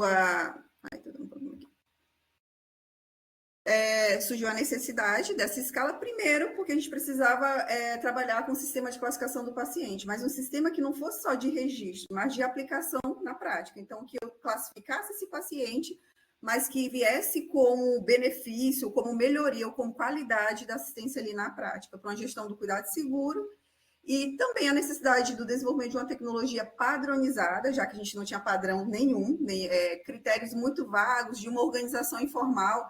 A gente sabe que existe a organização formal e a informal, né, que foi implantada ali no decorrer dos anos. Então, cada equipe que ia passando, eles iam colocando alguma necessidade e se entrando na organização do processo de trabalho deles. E que a tecnologia fosse padronizada e informatizada para a elaboração da escala diária de enfermagem. Um dos aspectos que a gente levou como base foi o dimensionamento do pessoal de enfermagem, e para que a gente tenha um dimensionamento de pessoal de enfermagem eficaz, é preciso ter um sistema de classificação do paciente, não tem como fazer isso de forma subjetiva ou de forma abreviada, eu preciso realmente entender quais são as necessidades daquele paciente, a carga de trabalho que vai ser revertida para esse técnico e o tempo de efetivo trabalho dele durante o processo de trabalho. Como sistema de classificação de pacientes, a nível mundial, a gente tem diversos tipos de sistema de classificação do paciente, que foram se desenvolvendo no decorrer do tempo, mas desde lá desde Florence, né, ela já utilizava essa divisão, embora de forma subjetiva, que era como a gente utilizava ainda até 2023, 2024 até, utilizava critérios subjetivos para classificar esse paciente. Então, primeiro se falou-se em horas médias de cuidado, lá em 1939, e em 60, que esses pacientes tinham complexidades diferentes, então os pacientes não eram todos iguais. Em 80, já se falou em cuidado progressivo do paciente, dividir esse paciente em unidades dentro do hospital para que eles fossem vistos, né, de uma melhor forma. Em 94, Fugulin começou a trabalhar com o sistema de classificação do paciente. E o COFEM começou a trazer essas resoluções que foram sendo modificadas no decorrer do tempo, de 96 até a última, que foi agora em janeiro de 2024, mas mais para mudar como era visto isso legalmente, né? A gente tinha uma resolução, agora a gente tem uma portaria e é mais para fim legal. E nela consta a necessidade do sistema de classificação do paciente, essa resolução, que agora a gente chama de planejamento da força de trabalho de enfermagem, ela precisa estabelecer qual é o sistema, ele recomenda Fugulin e Perroca para pacientes adultos, que foi a que eu utilizei na construção do software. Carga de trabalho nada mais é do que a conversão de necessidade de cuidado do paciente em horas de trabalho para a enfermagem. Então, paciente de cuidados mínimos, como ele é definido lá com o Fugulin, ele requer 4 horas de cuidado em 24 horas de trabalho da enfermagem. Se ele é cuidados intermediário, mais carga de trabalho ele vai fornecer até eu chegar no paciente intensivo, que vai demandar 18 horas de cuidados de enfermagem num turno de 24 horas. E aí eu trabalhei, minha dissertação e a construção desse software, ele trabalhou com um tipo de método que é o design participativo, que é um método com várias etapas, e eu vou focar aqui na etapa que definiu, né, os critérios para a construção desse software. Então, no primeiro momento, eu trabalhei com um diagrama de afinidades, que é lá no método, na parte de descoberta do design participativo, e aí eu promovi 2 encontros com 14 enfermeiros, e lá eu perguntava assim, qual o nó crítico, qual é o problema que tu identifica na hora de fazer a escala diária de enfermagem? Qual é o maior problema? E eles iam escrevendo isso no papel. Conforme eles vinham trazendo, a gente ia anexando isso no mural, colocando todos os nós críticos que eram elencados ali pelos enfermeiros. E aí apareceu a ausência de padronização do grau de dependência dos pacientes e o desconhecimento da legislação de dimensionamento pessoal da enfermagem. Então, na clínica médica, até então, a gente dividia os pacientes em 2 grupos, acamados e não acamados.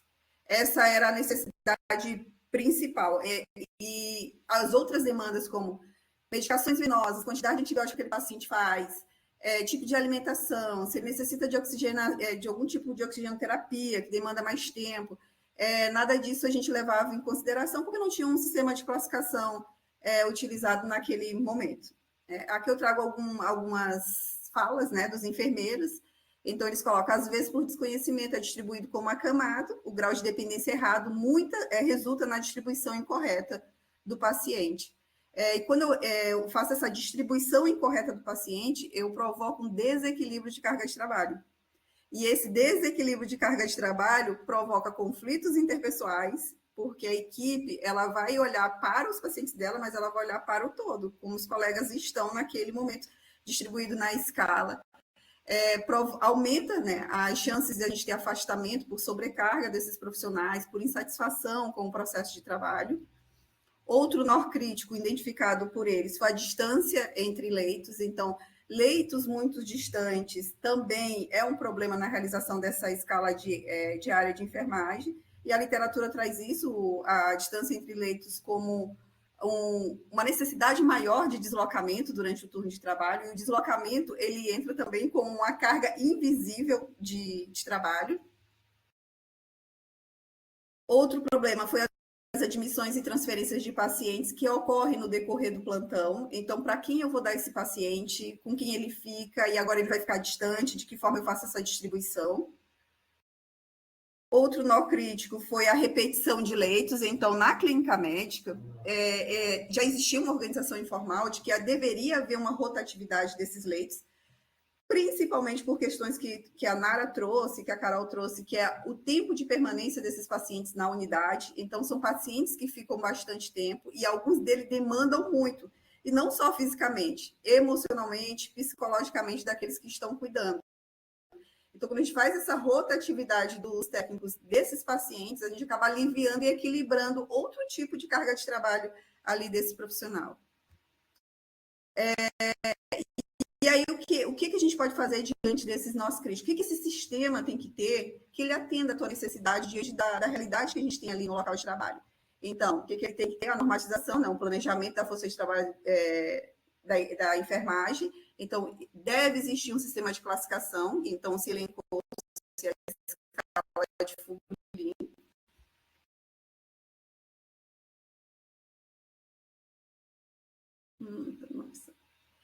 Para a conversão disso para uma linguagem de computador, né, de informática, eu precisei dividir os turnos. Então, na normativa do COFEM, ele traz ali uma carga de trabalho para 24 horas. Como no local de estudo a gente tem turnos de 6 horas, tem manhã, tarde, 12 horas dia e à noite, eu precisei distribuir isso em 6 horas. Então, um paciente de cuidados mínimos durante um turno de 6 horas, ele vai representar uma carga de trabalho de 1 hora. E o peso dele no sistema de computação, ele representa um peso 1. Cuidados intermediários, ele vai representar 1 hora e 50 minutos e 6 horas de trabalho. E o peso dele também vai ser o mesmo ali, representado por cuidados intermediários, e assim como os outros tipos de cuidados. Grau de dependência. E aqui foi uma simulação de como deveria ser a lógica desse sistema para que ela atendesse à necessidade da unidade. Porque, assim, quando a normativa do COFEM traz que um técnico pode ficar com até 6 pacientes de cuidados mínimos, essa normativa colocada dessa forma na unidade clínica médica não atende à necessidade. Porque, devido à dinâmica dos pacientes, às vezes eu tenho pouquíssimos pacientes de cuidados mínimos e muitos pacientes de cuidados semi-intensivo e de alta dependência. Então, era necessário que esse sistema atendesse a essa combinação de cuidados, mas que fechasse uma carga de trabalho equilibrada entre eles. Então, algumas das hipóteses que, só para demonstração do sistema, é que ele fizesse essa combinação, pegasse um paciente de cuidado intensivo, que representa 3 horas, 3 pacientes de cuidados mínimos, cada um representando 1 hora, então daria 3 horas. Isso totalizaria 6 horas de carga de trabalho. Então, essa combinação precisava ser feita pelo sistema para que ele atendesse a necessidade da unidade. E assim foram feitas, né, a distribuição da carga de trabalho, isso tem também no sistema.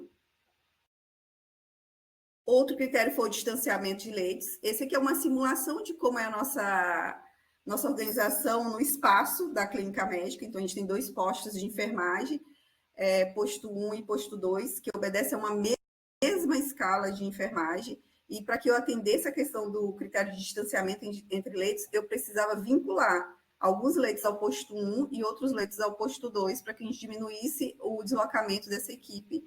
E assim foi feito. Do 201 ao 208 foi vinculado ao posto 1 e do 209 ao 218 ao posto 2. Outro cuidado que o sistema tem é de evitar que pacientes com nomes iguais fiquem sob o cuidado do mesmo profissional. Então, é colocado, né, no sistema o nome do paciente, e pacientes com nomes iguais não devem ficar sob cuidados do mesmo técnico.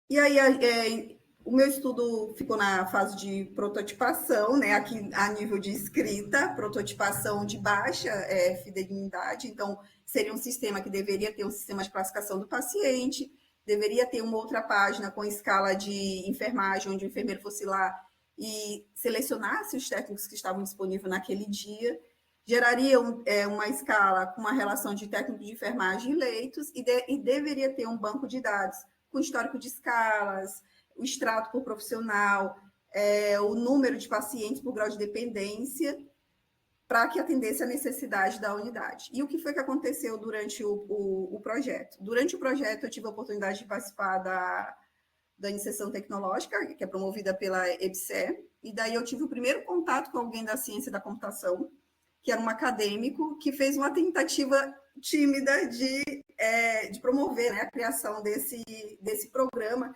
que é muito mais complexo do que a gente imagina no olhar da enfermagem. Para a gente olhar é muito fácil, e quando a gente vai se envolvendo, é muito mais complexo do que a gente imagina.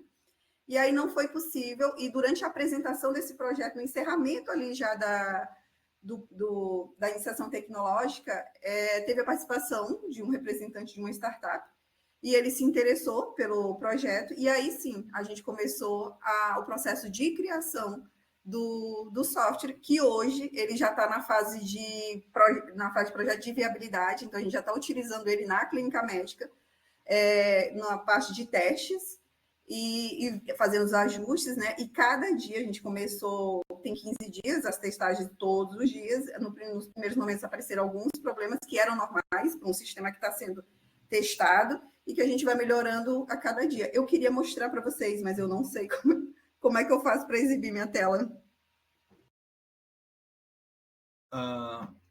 Kelly, eu vou compartilhar para ti. Tu estás como apresentadora, né? Onde que eu vejo isso? Não sei. Vê se tá vendo ali embaixo o ícone do microfone, depois o da câmera. O terceiro é o compartilhamento. Aí tu clicas nele e compartilha a tua tela. Sim, sim. Aí é semelhante ao Meet e aos demais sistemas ali.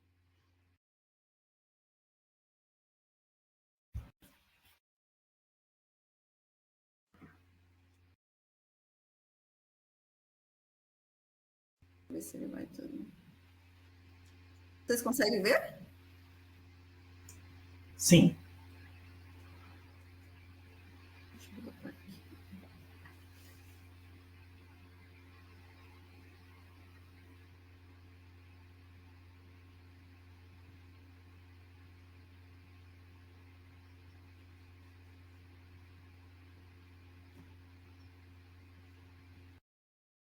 Ver se eu consigo entrar ele aqui pelo.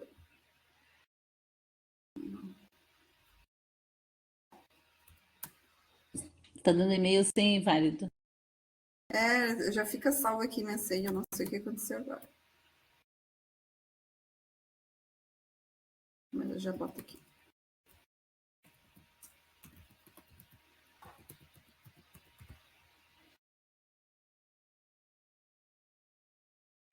Aí esse é o sistema. Ele tem abas de gestão de leitos, onde eu entro, e tenho acesso a todos os leitos da clínica médica, né? Eu entro nele, vamos lá, na 201, eu seleciono essa sala, e lá eu posso adicionar o paciente, remover o paciente. Nesse caso aqui, da paciente do 201C, ela já foi inserida no sistema, então a gente coloca o nome da paciente, e quando eu tenho que fazer o Fugulin pelo próprio sistema. Então, eu chego aqui e coloco calcular a Fugulin. Isso eu posso abrir no celular, eu posso abrir no tablet, eu posso fazer beira-leito com o paciente, onde eu vou selecionando todos os indicadores críticos que traz na escala de Fugulin. Então, qual é o estado mental desse paciente? Ele é orientado no tempo e no espaço. Eu seleciono ali e vou fazendo isso em todos os indicadores. Necessita de oxigênio? Qual é a mobilidade dele? Tem limitação? Deambula ou não? E vou colocando todo, até eu chegar no grau de dependência dele em relação aos cuidados de enfermagem. Quando eu preencho todos esses dados, o próprio sistema me dá qual é o grau de dependência dele. Então, esse paciente precisa de um cuidado intermediário. Vai aparecer para mim aqui. Eu vou confirmar e ele vai estar atualizado já. Deixa aqui. Ele aparece aqui para mim já o grau de dependência desse paciente. O paciente recebeu alta, eu retiro ele, removo, preciso colocar outro paciente da mesma forma. Aqui, como se eu fosse adicionar, como é que ele aparece? Eu coloco o nome, faço Fugulin, seleciono se ele é isolamento, se ele é banho para aquele turno e crio um paciente para esse leito. O próximo passo do sistema é que a gente vincule ele ao AGHU, que é um sistema, o nosso prontuário eletrônico, e que automaticamente esse paciente, ao entrar no AGHU por internação ou por sair por alta, ele seja também removido do sistema e dependa cada vez menos que alguém vá lá e faça essa atualização. A outra aba que a gente tem, depois de fazer toda essa atualização, é se o Fugulin não for atualizado a cada 24 horas, como é o preconizado, o sistema não permite que a gente gere uma escala, ele vai notificar dizendo que tal paciente está com mais de 24 horas sem ser avaliado, né, na escala de Fugulin, e depois eu venho com a escala de técnicos, onde eu vou selecionar qual é o turno que eu preciso fazer a escala, vou selecionar qual é a unidade, porque a intenção é que o sistema seja utilizado em todo o hospital. Então, aqui a gente só tem uma unidade, porque é a unidade teste. Seleciono qual é o posto, porque como mostrei ali no trabalho, a gente tem o posto 1 e o posto 2, e essa é uma grande dificuldade da clínica, fazer essa combinação de carga de trabalho, esse equilíbrio em dois postos, utilizando uma mesma escala de enfermagem, então eles não são divididos em escala, e aí por isso eu posso usar a alternativa que é combinar postos, então eu posso fazer uma escala de posto 1 e posto 2, olhando as duas, e para no final eu fazer um equilíbrio de carga de trabalho. Aqui é possível fazer a seleção dos técnicos que estão naquele dia. O sistema promove uma rotatividade dos leitos, então ele não permite que as pessoas fiquem com o mesmo leito no decorrer dos plantões, né, que era um dos critérios solicitados ali pela equipe. Depois de selecionar os técnicos, eu gero uma escala. Vou gerar uma escala com sobrecarga de trabalho, porque eu selecionei poucos técnicos, mas eu mostro para vocês como é que ela fica depois. Ali.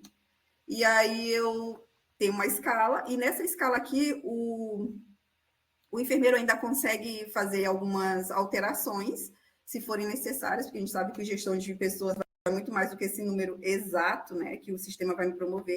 Então, ele consegue olhar qual é o grau de dependência desse paciente. O paciente D5 é um paciente intensivo, conforme mostra a legenda aqui embaixo, e qual é o peso dele para o sistema. Então, o peso dele é 3, então ele vai corresponder a 3 horas de carga de trabalho. Concordei com tudo que está aqui escrito, eu vou lá e confirmo essa escala. Eu não vou confirmar agora, porque ela entra no histórico, tá, das escalas, e isso vai interferir nas escalas reais que estão feitas agora no momento do teste. Mas eu mostro aqui para vocês como é que fica a parte das escalas. Essas aqui foram as escalas utilizadas hoje, foram feitas hoje e foram utilizadas durante todo o trabalho. Então, de manhã foram feitas essas escalas, e aí, com banho, tudo dividido de acordo com a carga de trabalho. Eu consigo, diferente do que era antes, mostrar para o técnico por que ele está com aquele paciente, mostrar qual é a carga de trabalho que representa aquela escala para ele, né? E é o da noite de hoje, que eles estão utilizando agora à noite lá na clínica. Então, essa é a escala que está sendo utilizada agora à noite. Outra questão que a gente está implantando ainda é um painel para que eu possa visualizar qual é o comportamento do grau de dependência, os estratos, como eu coloquei ali, que seria da prototipação, na minha fase de prototipação, para que o sistema me mostre qual é o grau de dependência dos pacientes que estão sendo cuidados na clínica de uma forma fácil, de uma forma que me permita emitir relatórios para a gestão e para a própria autogestão, ver como é que está o dimensionamento do hospital, né? A nível de enfermagem. Então, eu consigo visualizar aqui quem é que é o cuidado mínimo, quantos foram, como é que está essa distribuição ali dentro da unidade. Isso é feito todos os dias. Agora a gente está no ajuste mesmo da ferramenta, porque acabam dando, às vezes, trava, alguma coisa ali, mas que a gente já vai resolvendo. Então, algo que ainda demorava, hoje a escala que demorava 133 minutos, hoje à noite ela demorou 12 minutos, só pela conferência dos leitos, que aí a gente tem o que foi abordado ali na apresentação da Carol, algumas, né, resistências em algum momento. Então, a gente colocar isso que, gente, Furgulin, ele vai ter que fazer parte da nossa assistência, ele vai ter que nortear o nosso planejamento do cuidado desse paciente aqui. Então, fazer isso, uma mudança cultural do que não existia, isso ainda demanda tempo. Então, às vezes, a gente tem que voltar e ver, não foi feito Furgulin de tal paciente. Então, isso acaba atrasando o processo da escala. Não é nem o sistema, é o fator humano que está envolvido nesse processo, né? Mas que está andando. Era isso. Muito obrigada, Kelly, está ótimo. Acho que muito orgulho de todos os trabalhos apresentados da Nara, da Carol, da Kelly, né? Acho que a gente conseguiu trazer uma visão assim para o pessoal. Já devem estar cansados, mas a gente abre assim para alguma conversa. A Gabriela está dizendo ali que o sistema é simples e eficaz, seria uma ótima integração mesmo, que eles usam o GOSP e que integra a rede de saúde pública de Novo Hamburgo, acessa um prontuário e todo o histórico do paciente com todos os exames realizados a nível de saúde básica também e hospitalar. Né? A gente deixa aberto, então, para que vocês coloquem, né, suas contribuições, suas sugestões, suas críticas, né?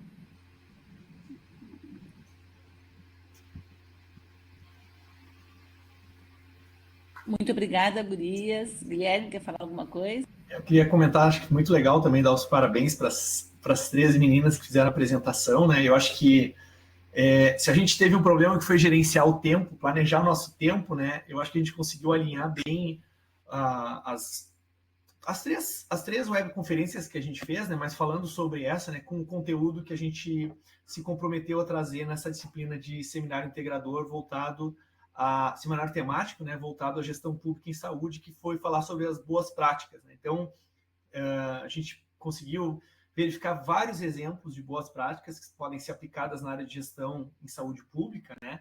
E eu acho que, assim, a partir dos comentários, dos exemplos, das avaliações que as apresentadoras fizeram sobre as suas atividades, foi uma oportunidade de a gente refletir como a implantação dessas boas práticas podem realmente mudar o contexto de saúde, né? O contexto e ter um impacto grande para a sociedade, né? Para o usuário final, mas também para os trabalhadores, né?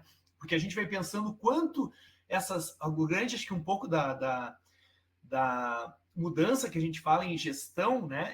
O grande problema o medo da mudança, né? O desconforto da mudança, porque é mais trabalho. Eu já tenho tanta coisa para fazer na assistência e eu ainda vou ter que parar para inserir o sistema para fazer tal coisa. Só que quando a gente vê que uma escala que precisava de 2 horas e um pouquinho, né? 133 minutos, passa a ser feito em 13 minutos, né? Então, talvez aí 10% do tempo que está se levando, e aí tu está usando critérios técnicos, né? Está buscando um equilíbrio, facilitar o trabalho em termos de circulação, porque como é a mesma clínica, eu fiquei até me questionando, puxa, mas será que uma ala pode não ser mais complexa que a outra? Não, porque é tudo na mesma unidade, né? Então, os casos, eles vão estar, vamos dizer assim, eles são aleatórios, né? Eles vão pegar conforme a disponibilidade do leito. Então, essa possibilidade do sistema de organizar a questão da dificuldade do paciente, né, ou das deficiências, dificuldades de mobilidade, ou até mesmo o que vai exigir um maior grau de atendimento, de tempo e de trabalho pelo trabalhador, é incluído no sistema. Então, ele faz essa ponderação, né? E eu acho que foi super interessante, assim, porque realmente nos mostra que existem várias, que a gente precisa de ideias, né? Às vezes a ideia, os problemas a gente tem que pensar em ideias e realmente pensar numa solução, né? Como foi o caso agora do software, né? E nas outras apresentações de outras metodologias, né? De tecnologias. Essa é uma tecnologia de computacional e as outras duas apresentações foram tecnologias de gestão, né? O Kanban sendo trazido da indústria para usar na área hospitalar e o caso da Carol com uma série de ferramentas, né? Ligadas à gestão para melhorar a questão de treinamento. Eu só me esqueci de comentar, né? A gente, quando trabalhou na IBSER, a Viviane, que era responsável pelo setor de logística do hospital, se não me engano, ela para cada unidade, todo final de mês, ela fazia uma planilha com todos os insumos que aquela unidade tinha gasto, consumido, com o valor do lado, né? E aí o que a gente viu? Que alguns enfermeiros diziam, puxa, mas olha só como é caro esse tipo de insumo que a gente está usando só para fazer um curativo que a gente poderia substituir, por exemplo, por uma gase ou o contrário, por outra. Então, isso fez com que no mês seguinte o pessoal substituísse, porque muitas vezes a gente não tem a dimensão, o funcionário não tem a dimensão do quanto custa aquele insumo, né, aquele material hospitalar. Então, são boas práticas que a gente chama ali, que começam a criar aquela pequena mudança e vai servindo como um motivador para outras mudanças, né? Então, acho que fechou bem assim com a nossa proposta de disciplina, né? Né, Rose, só para comentar, pessoal, a gente deixou a atividade final da disciplina pensada já na plataforma, tá? A ideia é a gente, quando retornar do recesso, podemos colocar um vídeo explicando melhor a atividade, ou nos colocando à disposição para um chat para tirar as dúvidas, né? Mas muito em cima do que a gente trabalhou hoje, e também numa das ideias que uma colega colocou na palestra anterior, né? A ideia é que a gente faça um trabalho em duplas ou em trios, né? Se quiserem fazer de forma individual também é possível, mas é pensar, identificar uma boa prática na área de saúde, seja do seu município, seja de algum município que seja do seu conhecimento, ou até mesmo do hospital, ou até mesmo de alguma leitura que foi feita, e elaborar a gente chamou de relatório, mas no formato de trabalho, né, de artigo, colocamos ali um limite de 3 a 10 páginas, onde vocês devem descrever o que é essa boa prática, né, para que ela veio a ser desenvolvida, qual o impacto que ela teve para a saúde, ou para a secretaria, para o município, ou para o hospital, e o que traz de contribuições práticas, né, desse trabalho. Então, mais para dar um spoiler para vocês, né? Até para a questão de prazo, vocês têm a ideia é fazer até o dia 13 de janeiro, então são aí 3 semanas e um pouquinho mais, né? Então, deixar para vocês não é algo tão complexo, que nem um pouco mais complexo que essa atividade que vocês precisam entregar agora, mas a gente não está esperando que vocês façam uma dissertação de mestrado que nem as meninas fizeram aqui, né? Boa parte dos resultados vieram de um trabalho de 2 anos, não é essa a intenção, mas que vocês expressem o aprendizado de vocês na disciplina, né, Rose? Eu acho que você quer fazer algum comentário, mas... Não, acho que é bem isso, Guilherme, tá ótimo.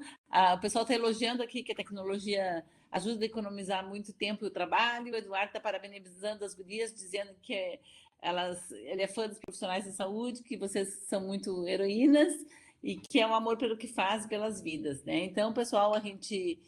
vai encerrar a atividade de hoje. Gostaria de desejar para vocês um ótimo Natal, dizer para vocês que a gente prorrogou o tempo, né, da atividade, então, para mais uma semana, até o domingo, né, Guilherme, ficou? Isso, então, já está o assim, dia 29. Até o domingo, e aí, assim, depois a gente coloca lá, que vocês aproveitem bastante, boas festas, tudo de bom para vocês, né? Muito obrigada, gurias, por estarem presentes nesse dia. Sei que está tumultuado o nosso trabalho nesse momento, todo mundo com a vida agitada, correndo, né? Mas parabéns para todas vocês, assim. Gratidão por estar aqui nesse momento. Eu gosto de ver o pessoal contribuindo e fazendo seus comentários também. Deixo aí contigo para fechar, Guilherme. Não, acho que só agradecer mesmo todo o envolvimento da Rose, né? Pensando no planejamento das atividades, acho que todas elas ficaram bem legais, né? Espero que a turma tenha gostado, né?